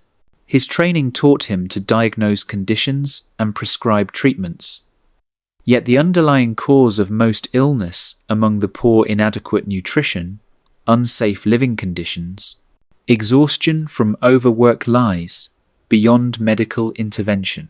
The medicines he can provide offer temporary relief rather than genuine cure. Pain remedies made from willow bark, fever reducers prepared from common herbs, and wound treatments using basic antiseptics represent the limits of charity care. These simple remedies, effective within their limitations, pale beside the exotic treatments he prescribes for wealthy patients, whose ailments are often less serious. The child's family receives Dr. Rousseau's attention with gratitude that would shame comfortable people. They offer payment they cannot afford, coins saved from already inadequate food money, possessions that represent their few valuable items, labor promised despite their exhaustion. Their desire to compensate medical care properly conflicts with economic reality that makes such payment impossible. The doctor's examination reveals conditions common among the poor yet rare in wealthy households: scurvy from inadequate diet, rickets from poor nutrition and lack of sunlight, respiratory problems from breathing polluted air in overcrowded spaces, and infections that spread rapidly through families living in close quarters without proper sanitation. Each condition he treats could be prevented easily with resources routinely wasted by wealthy patients. The cost of the Marquise de Montmorency's afternoon snacks would provide nutrition sufficient to cure several cases of malnutrition. The money spent on her decorative medicines could purchase food and clean water for entire neighborhoods.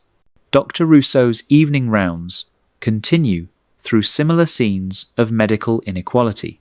In comfortable middle-class homes like yours, he provides adequate care for genuine illnesses, prescribing treatments that balance effectiveness with economy. These patients receive proper medical attention without the excessive luxury demanded by aristocrats or the desperate charity required by the poor. Your own family's experience with Dr. Rousseau illustrates the middle-class position in medical care as in all other aspects of life. When your children fall ill, they receive prompt attention from a qualified physician, effective medicines within reasonable cost limits, and care that prioritizes their recovery without wasteful excess.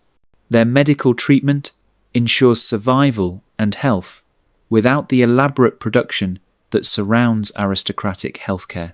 The doctor's practice reveals the mathematical brutality of medical inequality.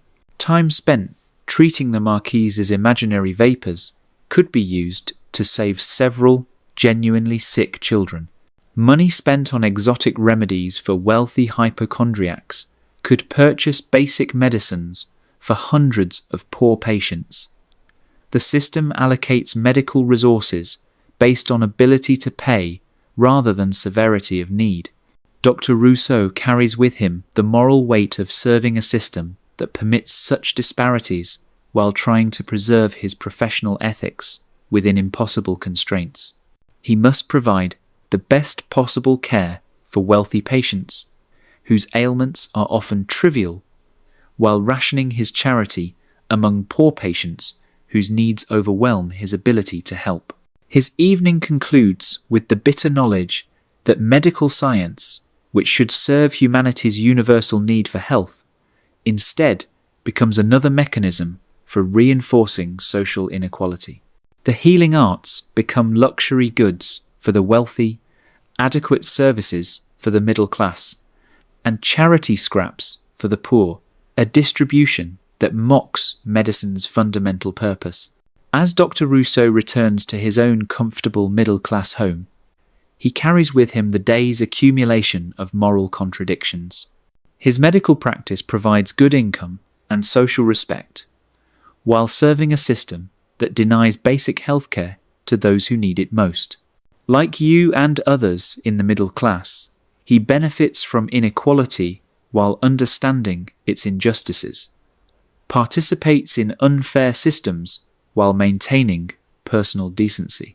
The medical inequality he witnesses daily will soon contribute to revolutionary ferment as people recognize that a system denying healthcare to the many while lavishing it on the few has lost moral legitimacy.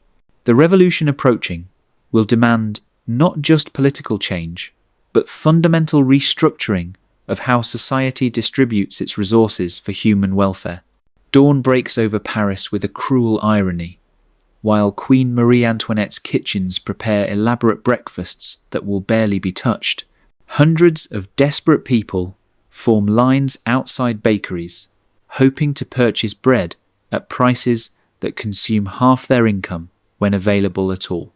The bread crisis of 1788 to 1789 transforms daily survival into a desperate struggle that will soon explode into revolutionary violence. The line outside Citizen Moreau's bakery, no relation to Pierre, the dock worker, begins forming before first light as families send their strongest members to compete for limited supplies. The bakery itself, located in a working-class district near your own comfortable neighbourhood, serves customers ranging from desperate labourers to middle-class households like yours, creating daily confrontations between different levels of need and desperation. Marie Dubois, wife of an unemployed carpenter, stands third in line despite arriving 2 hours before the bakery opens. Her position represents victory in the brutal competition among the hungry, yet she knows that reaching the counter means nothing if bread prices have risen beyond her ability to pay, or if supplies run out before her turn arrives. The 8 sous in her purse represent her family's entire remaining money. insufficient for adequate food, yet all they possess. Behind her, the line grows longer as Paris awakens to another day of scarcity. Jean Moreau-Pierre's 14-year-old son clutches coins earned from a day's work helping at the docks, his young face showing the premature seriousness that comes to children who understand that their efforts determine whether siblings eat. His 12 sous might purchase enough bread to feed his family for 2 days if prices remain stable and if his calculations prove correct. The bakery's interior presents a scene that would appear normal in prosperous times, yet seems miraculous amid current shortages. Shelves that should hold dozens of loaves display, perhaps 20, their scarcity making them precious as jewels. The bread itself, coarse brown loaves, made from mixed grains rather than pure wheat, represents a compromise between nutrition and economy that still places it beyond many families' reach. Citizen Moreau, the baker, faces impossible choices that exemplify the crisis crushing France's economy. His own costs have risen dramatically as grain supplies diminish and transportation becomes more expensive. He must charge prices that cover his expenses, yet remain within his customers' ability to pay, a mathematical impossibility that forces him to choose between bankruptcy and watching families starve. The first customer, a woman whose clothing marks her as desperately poor, approaches the counter with trembling hands and careful calculations. She orders 2 pounds of bread, barely enough to feed her family for 1 day at 4 sous per pound. The transaction consumes most of her money while providing food insufficient for survival, yet she accepts gratefully what she can afford. Marie Dubois reaches the counter with growing anxiety, knowing that each previous sale reduces available supplies. She orders 3 pounds of bread, enough to feed her family for perhaps a day and a half, praying silently that her 8 sous will prove sufficient. The baker weighs her purchase carefully, his scales determining whether her family eats adequately or goes hungry despite her payment. The mathematics of bread pricing reveal the cruel economy that defines pre-revolutionary France. 4 sous per pound means a family of 5 needs 20 sous daily for bread alone, more than most working men earn when employment is available. The price represents not bakers' greed, but economic reality in a system where scarcity meets desperation while wealth accumulates at the top of social hierarchy. Young Jean Moreau's turn arrives with half the bakery's stock already sold. His 12 sous allow him to purchase 3 pounds of bread, yet he calculates carefully whether larger quantity at lower quality might serve his family better than smaller amount of standard loaves. His decision carries weight that no 14-year-old should bear choosing between family members' relative hunger based on available resources. Behind the growing bread line, observers from different social classes witness the desperation with varying degrees of understanding and concern. You occasionally purchase bread from this same bakery when your household's regular supplies prove inadequate, yet your perspective differs dramatically from families for whom bread represents the difference between survival and starvation. Middle-class customers, like yourself, approach bread purchasing with concerns about quality and preference rather than survival and desperation. When you buy bread, you select from available options based on family taste and household needs.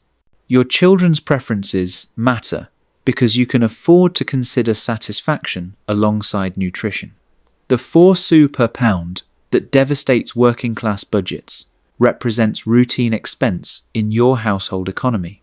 The breadline reveals social tensions that will soon explode into revolutionary violence. Working class customers, desperate from months of rising prices and uncertain supplies, watch middle class buyers purchase bread without apparent anxiety. The contrast between desperate calculation and comfortable selection creates resentment that feeds growing anger against systems that permit such disparities. Aristocratic representatives, when they appear at all, send servants to purchase bread with casual indifference to cost that enrages customers who count every sow.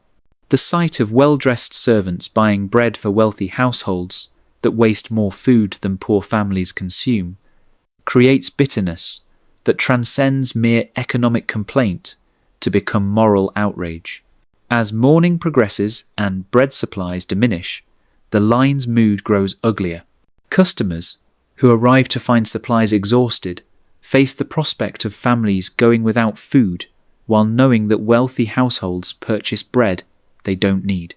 The mathematics of scarcity create zero-sum competition, where one family's bread means another family's hunger. Rumours spread through the line about hoarding by wealthy merchants, grain exports that enrich traders while starving citizens, and government policies that protect aristocratic interests while ignoring popular suffering. Whether accurate or not, these stories fuel anger that transforms individual hardship into collective resentment against systemic inequality. The baker himself becomes target of suspicions he cannot address without bankrupting himself. Customers demand lower prices he cannot afford, larger supplies he cannot obtain, and explanations for economic forces beyond his control. His position, caught between desperate customers and impossible economics, mirrors that of many middle-class people who serve systems they cannot reform. By mid-morning, when the bakery's supplies are exhausted, perhaps half the people in line leave empty-handed despite hours of waiting. Their wasted time represents opportunity lost. Yet they had no choice but to attempt purchase of food their families desperately need. The failure to obtain bread means another day of hunger for children whose growth suffers from chronic malnutrition. The bread crisis encompasses far more than simple food shortage. It represents systematic breakdown of the economic relationships that sustain society. When basic nutrition becomes luxury that many cannot afford, when bread lines form daily in a kingdom that exports grain, when working people cannot feed their families despite constant labour, the social contract has failed fundamentally. Your own relationship with the bread crisis illustrates the complex position of the middle class as France approaches revolution. You witness daily the desperation of families who cannot afford adequate food, yet your own household remains secure against hunger. Your conscience troubles you, yet individual charity cannot address systematic problems that require political solutions. The bread that seems routine in your household, adequate quantity, acceptable quality, purchased without anxiety, represents privilege invisible to you, yet obvious to families who struggle for survival. The same economic system that provides your comfortable existence denies basic nutrition to people whose labour creates the wealth that sustains inequality. As revolution approaches, the bread crisis will provide immediate catalyst for popular anger that has built through years of systematic exploitation. The sight of hungry children while grain warehouses serve export markets will justify violence against systems that permit such moral obscenity. The revolution will begin with bread riots that express not just hunger, but rage at inequality, so extreme it mocks human dignity. While bread lines form in working-class districts and Queen Marie Antoinette plays shepherdess in her artificial village, the intellectual elite of Paris gather in elegant salons where revolutionary ideas ferment amid the comfortable luxury of the educated upper classes. Tonight's gathering at Madame Geoffrin's prestigious salon brings together writers, philosophers, and reformers whose ideas will reshape the world, yet whose comfortable circumstances distance them from the suffering that makes revolution necessary.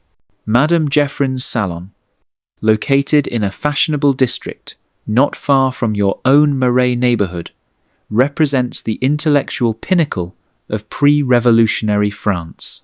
Her drawing rooms furnished with taste that reflects both prosperity and cultural refinement, provide neutral ground where writers, philosophers, aristocrats, and wealthy merchants can engage in discussions that would be dangerous in more public settings. The evening's guests arrive in carriages that cost more than working families' annual incomes, their clothing marking them as members of France's educated elite. Their financial security, based on inherited wealth, professional success, or royal pensions, allows them intellectual freedom impossible for those consumed with daily survival. They can afford to contemplate abstract questions about justice and equality because their own basic needs are thoroughly satisfied. Denis Diderot, editor of the great encyclopedia that attempts to catalogue all human knowledge, enters Madame Geoffrin's salon carrying with him ideas that challenge the fundamental assumptions underlying French society.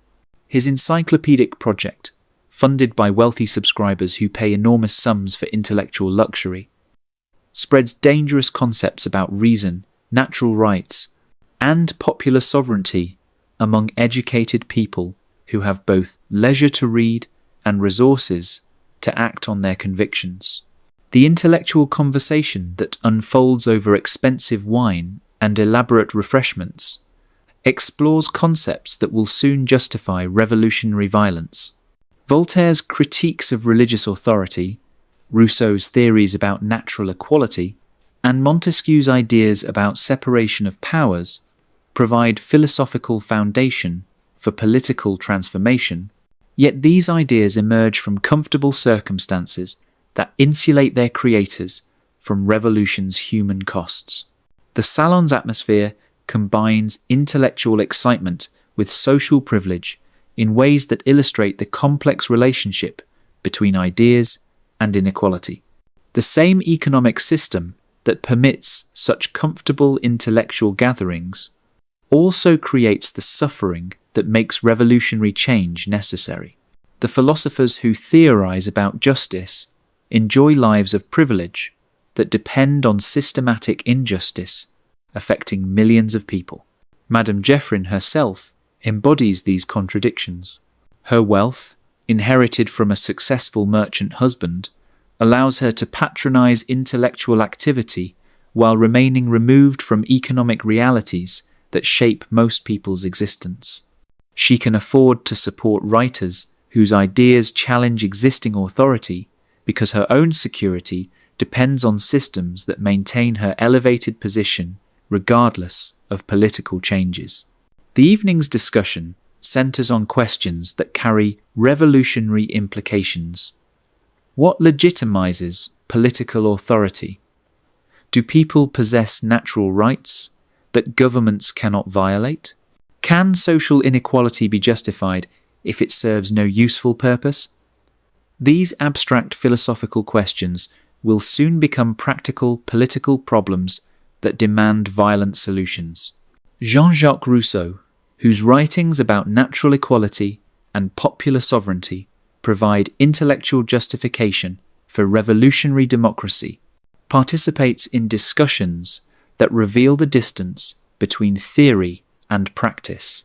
His famous assertion that man is born free and everywhere he is in chains resonates powerfully in comfortable salons, yet carries different meaning for families who face literal enslavement to economic necessity.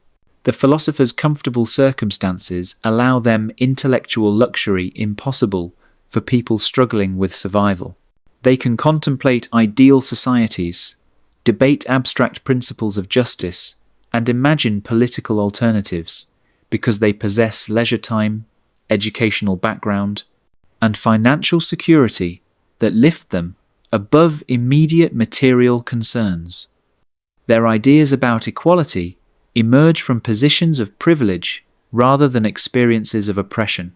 Yet the salon conversation reveals growing awareness among intellectuals that French society faces fundamental crisis requiring dramatic change. Reports of bread riots, accounts of noble excess, and evidence of systematic economic breakdown convince educated observers that reform cannot address problems requiring revolutionary transformation.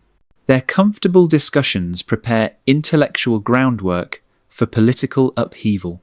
The contrast between salon luxury and popular suffering creates moral tension that some participants recognize explicitly. The Baron d'Holbach, whose atheistic materialism challenges religious authority, acknowledges that philosophical discussions about justice seem hollow while children starve in streets outside their comfortable meetings. His intellectual honesty forces recognition that ideas without action remain merely entertainment for privileged people. Other guests prefer avoiding such uncomfortable connections between their theoretical commitments and practical responsibilities. They treat political philosophy as intellectual exercise, rather than guide for action, discussing revolutionary concepts with the same detachment they might apply to literary criticism or aesthetic theory. Their approach transforms dangerous ideas into safe conversation suitable for polite society. The economic relationships that make salon culture possible illustrate broader contradictions within pre-revolutionary French society. Madame Geoffrin's ability to host intellectual gatherings depends on income from investments and properties that exploit the same people whose suffering makes revolutionary change necessary. Her cultural patronage relies on economic systems that deny education and leisure to those who need them most. The writers and philosophers who benefit from salon patronage face similar moral complexities. Their intellectual freedom depends on financial support from wealthy patrons whose prosperity requires systematic inequality. They can afford to develop revolutionary ideas because comfortable circumstances insulate them from revolution's practical consequences. Yet their ideas will unleash forces that destroy the systems sustaining their privilege. As the evening progresses, discussion moves from abstract philosophy toward practical politics in ways that foreshadow coming upheaval. Participants debate specific reforms that might address France's crisis, tax changes that would reduce noble privileges, economic policies that might relieve popular suffering, political modifications that could make government more responsive to popular needs.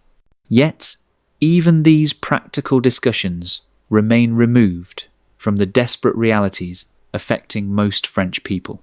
The salon guests can afford to consider gradual reform because they possess resources to survive current conditions, while families facing starvation require immediate change regardless of political complications. The leisurely pace of intellectual discussion contrasts sharply with the urgent tempo of revolutionary necessity. Your own occasional attendance at such gatherings, possible because your merchant prosperity provides both financial means and social status, reveals your complex position between comfortable privilege and growing awareness of systematic injustice. You can afford the intellectual luxury of contemplating political alternatives, while maintaining economic stake in existing systems that such alternatives might destroy. The salon conversations that seem abstract and theoretical will soon become immediate, practical questions as revolution transforms philosophical speculation into political reality. The ideas discussed in comfortable drawing rooms will justify violence in streets, guide policy decisions that affect millions of lives, and reshape social relationships that have seemed permanent for centuries. The tragic irony is that revolutionary ideas emerge from privileged circumstances, yet their implementation will destroy the comfortable world that made their development possible. The philosophers who theorize about equality will discover that genuine equality requires eliminating the systems that supported their intellectual activities, while the wealthy patrons who funded dangerous thinking will face consequences they never anticipated from ideas they treated as entertainment. As the evening concludes, and guests depart in their expensive carriages, they carry with them both intellectual ammunition for revolutionary change and continued investment in systems that make such change necessary. Their comfortable complicity in inequality, combined with their theoretical commitment to justice, creates tensions that will soon explode into revolutionary action that sweeps away the world they know. The winter of 1788 to 1789 brings France to the breaking point where the extreme inequalities you've witnessed throughout your middle-class existence finally explode into revolutionary violence. The comfortable certainties that have defined your world aristocratic privilege, middle-class prosperity, working-class submission crumble as popular desperation overwhelms the systems that maintained artificial stability through systematic oppression. The immediate crisis begins with bread, that most basic necessity that reveals the moral bankruptcy of a system permitting starvation amid abundance. Grain harvests have failed repeatedly, yet exports continue to enrich merchants while French families face hunger. The mathematics are simple and damning. France possesses adequate food supplies, yet distribution systems serve profit rather than need, creating scarcity where abundance should exist. In the pre-dawn darkness of a bitter January morning, you wake to sounds that transform comfortable routine into revolutionary reality. From your bedroom window in the Marais district, you witness crowds gathering with purpose that transcends ordinary desperation. These are not the patient breadlines you've observed, but angry masses whose desperation has transformed into determination to seize what systems deny them. The crowd includes faces you recognize from daily commerce: Pierre Moreau, the dock worker whose family you've glimpsed struggling for survival; Marie Dubois, whose husband's unemployment has pushed them toward starvation; Jean-Baptiste, the former soldier whose war injuries condemn him to poverty despite service to the kingdom. Their individual sufferings have coalesced into collective rage that will reshape history. But the crowd also includes people whose participation surprises you. Skilled artisans whose specialized knowledge provides comfortable livings. Shopkeepers whose businesses serve middle-class customers. Even minor officials whose government positions offer security. The crisis has penetrated beyond desperate poverty to affect people who considered themselves secure, creating revolutionary coalition that crosses class boundaries. The crowd's target becomes clear as they move through streets toward the residence of a grain merchant known for hoarding supplies while families starve. Their anger focuses not on abstract political theory, but on immediate moral outrage. Children going hungry while warehouses hold grain destined for export markets that pay higher prices than desperate families can afford. You follow the crowd, compelled by curiosity and growing awareness that this moment represents historic transformation. Your comfortable middle-class position has allowed you to observe inequality without fully experiencing its crushing weight. Yet now, you witness the explosion of forces that such inequality inevitably creates. The grain merchant's house, when the crowd reaches it, presents stark visual evidence of the disparities that make revolution inevitable. 3 stories of comfortable prosperity stand surrounded by neighborhoods where families crowd into single rooms. The merchant's well-fed appearance contrasts sharply with the gaunt faces of people who cannot afford the grain he hoards for higher profits. The confrontation that follows reveals revolution's moral complexity. The merchant, faced with angry demands to release grain at prices families can afford, pleads economic necessity. His own costs have risen. His suppliers demand payment. His business requires profits to survive. His arguments carry logical weight, yet seem obscene when children cry from hunger outside his storehouse. The crowd's response transforms individual desperation into collective action that will characterize the coming revolution. They force open warehouse doors to reveal grain supplies sufficient to feed entire districts, yet held back to manipulate prices higher. The contrast between abundance and artificial scarcity creates rage that justifies violence against systems that permit such moral corruption. As grain flows into the streets, distributed freely among desperate families, you witness both revolution's promise and its dangers. Children who have known chronic hunger suddenly have adequate bread. Mothers who have watched babies weaken from malnutrition can finally provide nourishment. The immediate relief of suffering justifies the violation of property rights that makes such relief possible. Yet, the violence that accompanies this redistribution reveals revolution's darker aspects. The merchant, whose hoarding policies contributed to popular suffering, faces rough justice that terrifies comfortable people like yourself who benefit from existing systems. His property is seized, his warehouse emptied, his economic power destroyed by people who transform desperation into revolutionary action. News arrives throughout the day of similar scenes across Paris and throughout France. Aristocratic mansions face angry crowds demanding justice for centuries of exploitation. Tax collectors flee from people who refuse continued payment to systems that use their contributions to support luxury for the few while denying necessities to the many. The revolution spreads with the speed of moral conviction combined with desperate need. The middle-class response reveals the complex loyalties that make revolution's outcome uncertain. Some merchants and professionals, like yourself, recognize the justice of popular demands, while fearing the violence that might destroy comfortable prosperity. Others join revolutionary crowds, their education and organizational skills providing leadership that transforms mob action into political movement.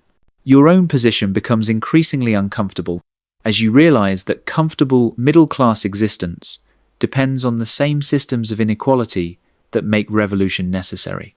Your prosperity, built through honest commerce, nonetheless requires customers whose ability to pay depends on wealth, concentrated at the expense of those who create it through labor. Your family's security rests on foundations that revolutionary justice might destroy. The aristocratic response to popular uprising reveals the complete disconnect from reality that has made revolution inevitable. Reports arrive of nobles fleeing their estates as peasants destroy records of feudal obligations and seize land that generations of exploitation have concentrated in few hands. Queen Marie Antoinette, informed of bread riots, reportedly suggests with unconscious irony that hungry people should eat pastry instead. As winter deepens towards spring, revolutionary momentum builds through popular organizations that bypass traditional authority structures. The Third Estate, representing commoners who comprise 98% of France's population yet possess minimal political voice, begins asserting claims to power that challenge fundamental assumptions about social hierarchy. Their demands move beyond immediate relief towards systematic reconstruction of relationships between classes. The Estates General, called for the first time since 1614, becomes the arena where centuries of accumulated grievances explode into political action. The Cahiers de doléances lists of complaints from each estate reveal the depth of anger that inequality has created. The Third Estate's Cahiers catalogue systematic exploitation with precision that transforms individual suffering into collective indictment of the entire social system. Your district's Cahier includes grievances that reflect your daily observations of inequality's effects. Merchants complain about tax systems that exempt wealthy nobles while burdening productive commerce. Artisans protest regulations that protect aristocratic privileges while restricting economic opportunity. Working families demand bread prices that permit survival rather than enriching speculators who manipulate food supplies. The political transformation accelerates when the Third Estate declares itself the National Assembly, claiming authority to speak for the entire nation rather than accepting subordinate status in traditional hierarchy. This constitutional revolution challenges every assumption about political legitimacy, asserting that popular sovereignty supersedes aristocratic privilege and royal authority. The tennis court oath, sworn when the Third Estate finds itself locked out of traditional meeting places, symbolizes revolutionary determination to create new political relationships based on equality rather than inherited status. The oath signers include middle-class professionals like yourself, whose education and economic position enable political leadership, alongside representatives of working families whose desperation provides revolutionary energy. As spring becomes summer, revolutionary changes affect daily life throughout France in ways that transform your comfortable routine into uncertain adventure. Traditional authority structures collapse as people refuse continued obedience to systems that have failed to provide basic justice. Tax collection becomes impossible when taxpayers reject obligations to fund aristocratic luxury while their own families face starvation. The economic changes that accompany political revolution create both opportunities and dangers for middle-class families like yours. Traditional restrictions on commerce disappear, opening possibilities for business expansion, yet social upheaval disrupts established relationships that provided security. Your fabric business faces new competition from provincial merchants, yet it also gains access to markets previously reserved for privileged traders. Your children's education takes on new meaning as revolutionary ideals transform social expectations. Henry's preparation for commercial or professional career suddenly includes possibilities that seemed impossible under traditional hierarchy legal practice without aristocratic patronage, business success without noble connections, even political participation that acknowledges merit. Yet these opportunities come with uncertainty that makes middle-class parents anxious about their children's futures. The summer's most dramatic moment arrives with the storming of the Bastille on July 14, when Parisian crowds seize the fortress that symbolizes royal authority while searching for gunpowder needed to defend revolutionary gains. Your neighborhood participates in this historic action as ordinary people transform themselves into revolutionary army, capable of challenging systems that once seemed immutable. You witnessed the Bastille's fall from your shop window, watching neighbors you've known for years march past carrying weapons seized from royal armories. Pierre Moreau, the dock worker whose family's struggles you've observed, carries a pike that transforms him from exploited laborer into citizen soldier defending revolutionary principles. The transformation seems miraculous, yet also frightening in its implications for social stability. The Bastille's destruction releases only 7 prisoners, yet its symbolic importance transcends its practical military value.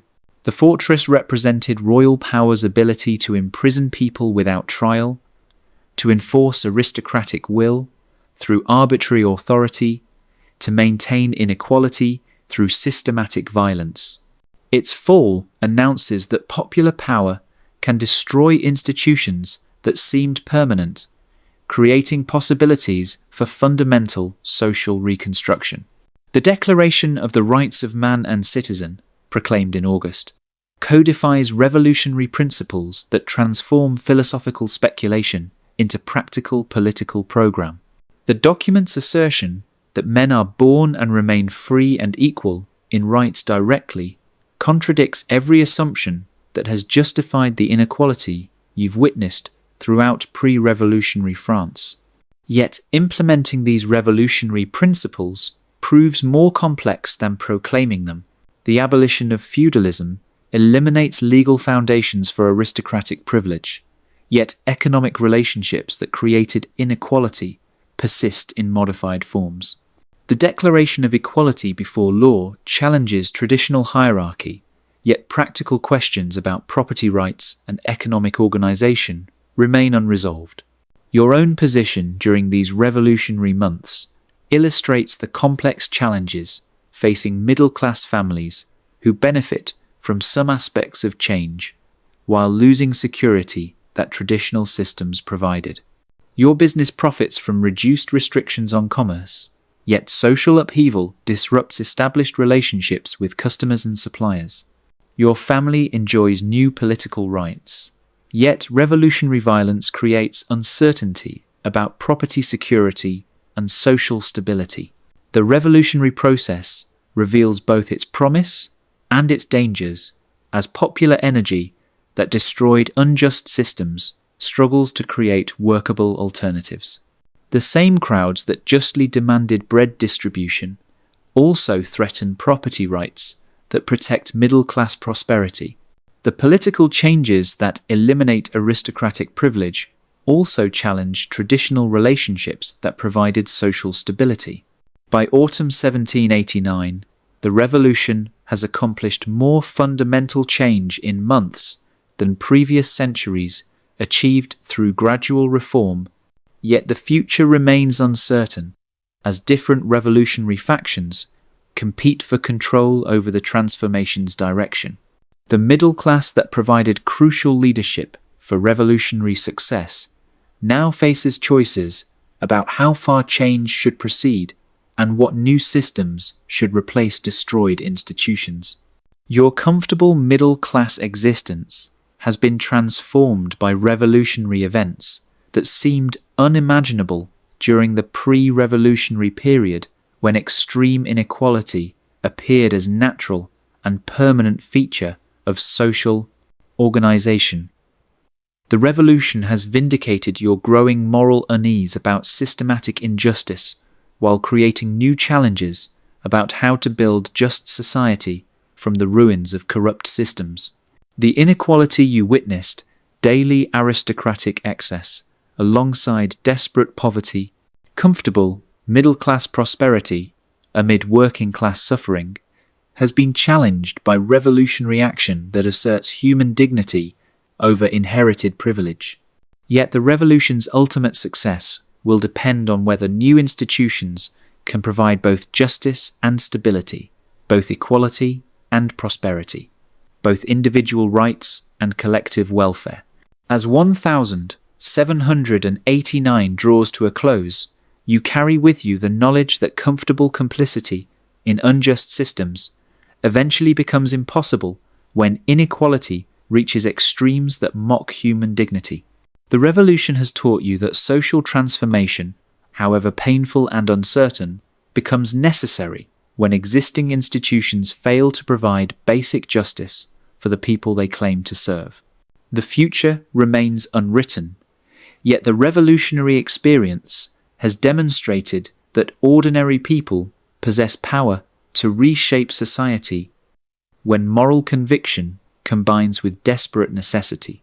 The extreme inequalities that made revolution inevitable have been challenged, yet the work of creating just alternatives has only begun. Thank you for joining me on this journey through pre-revolutionary France, where you witnessed firsthand the extreme inequalities that made revolution inevitable. Through your eyes as a middle-class merchant, we've seen how Marie Antoinette's silk gowns could feed villages, how Pierre Moreau's family struggled for survival on wages that bought aristocrats button ornaments, and how your own comfortable existence depended on systems that denied basic dignity to millions. The revolution that emerged from these inequalities reminds us that societies, ignoring justice, do so at their peril. Yet it also shows us that the cure can be as dangerous as the disease. If these stories of wealth, poverty, and the middle ground between them have resonated with you, please like and subscribe. History's lessons about inequality and its consequences remain as relevant today as they were in 1789. The candles have burned low in both palace and hovel, but their light illuminates truths that transcend any single historical moment. That extreme inequality corrupts both the privileged and the exploited, that comfortable complicity eventually becomes impossible, and that ordinary people possess extraordinary power when moral conviction meets desperate necessity. Sleep well, and remember, every society must eventually reckon with the distance between its highest heights and lowest depths. The Richest and Poorest in pre-revolutionary France. 15 immersive stories.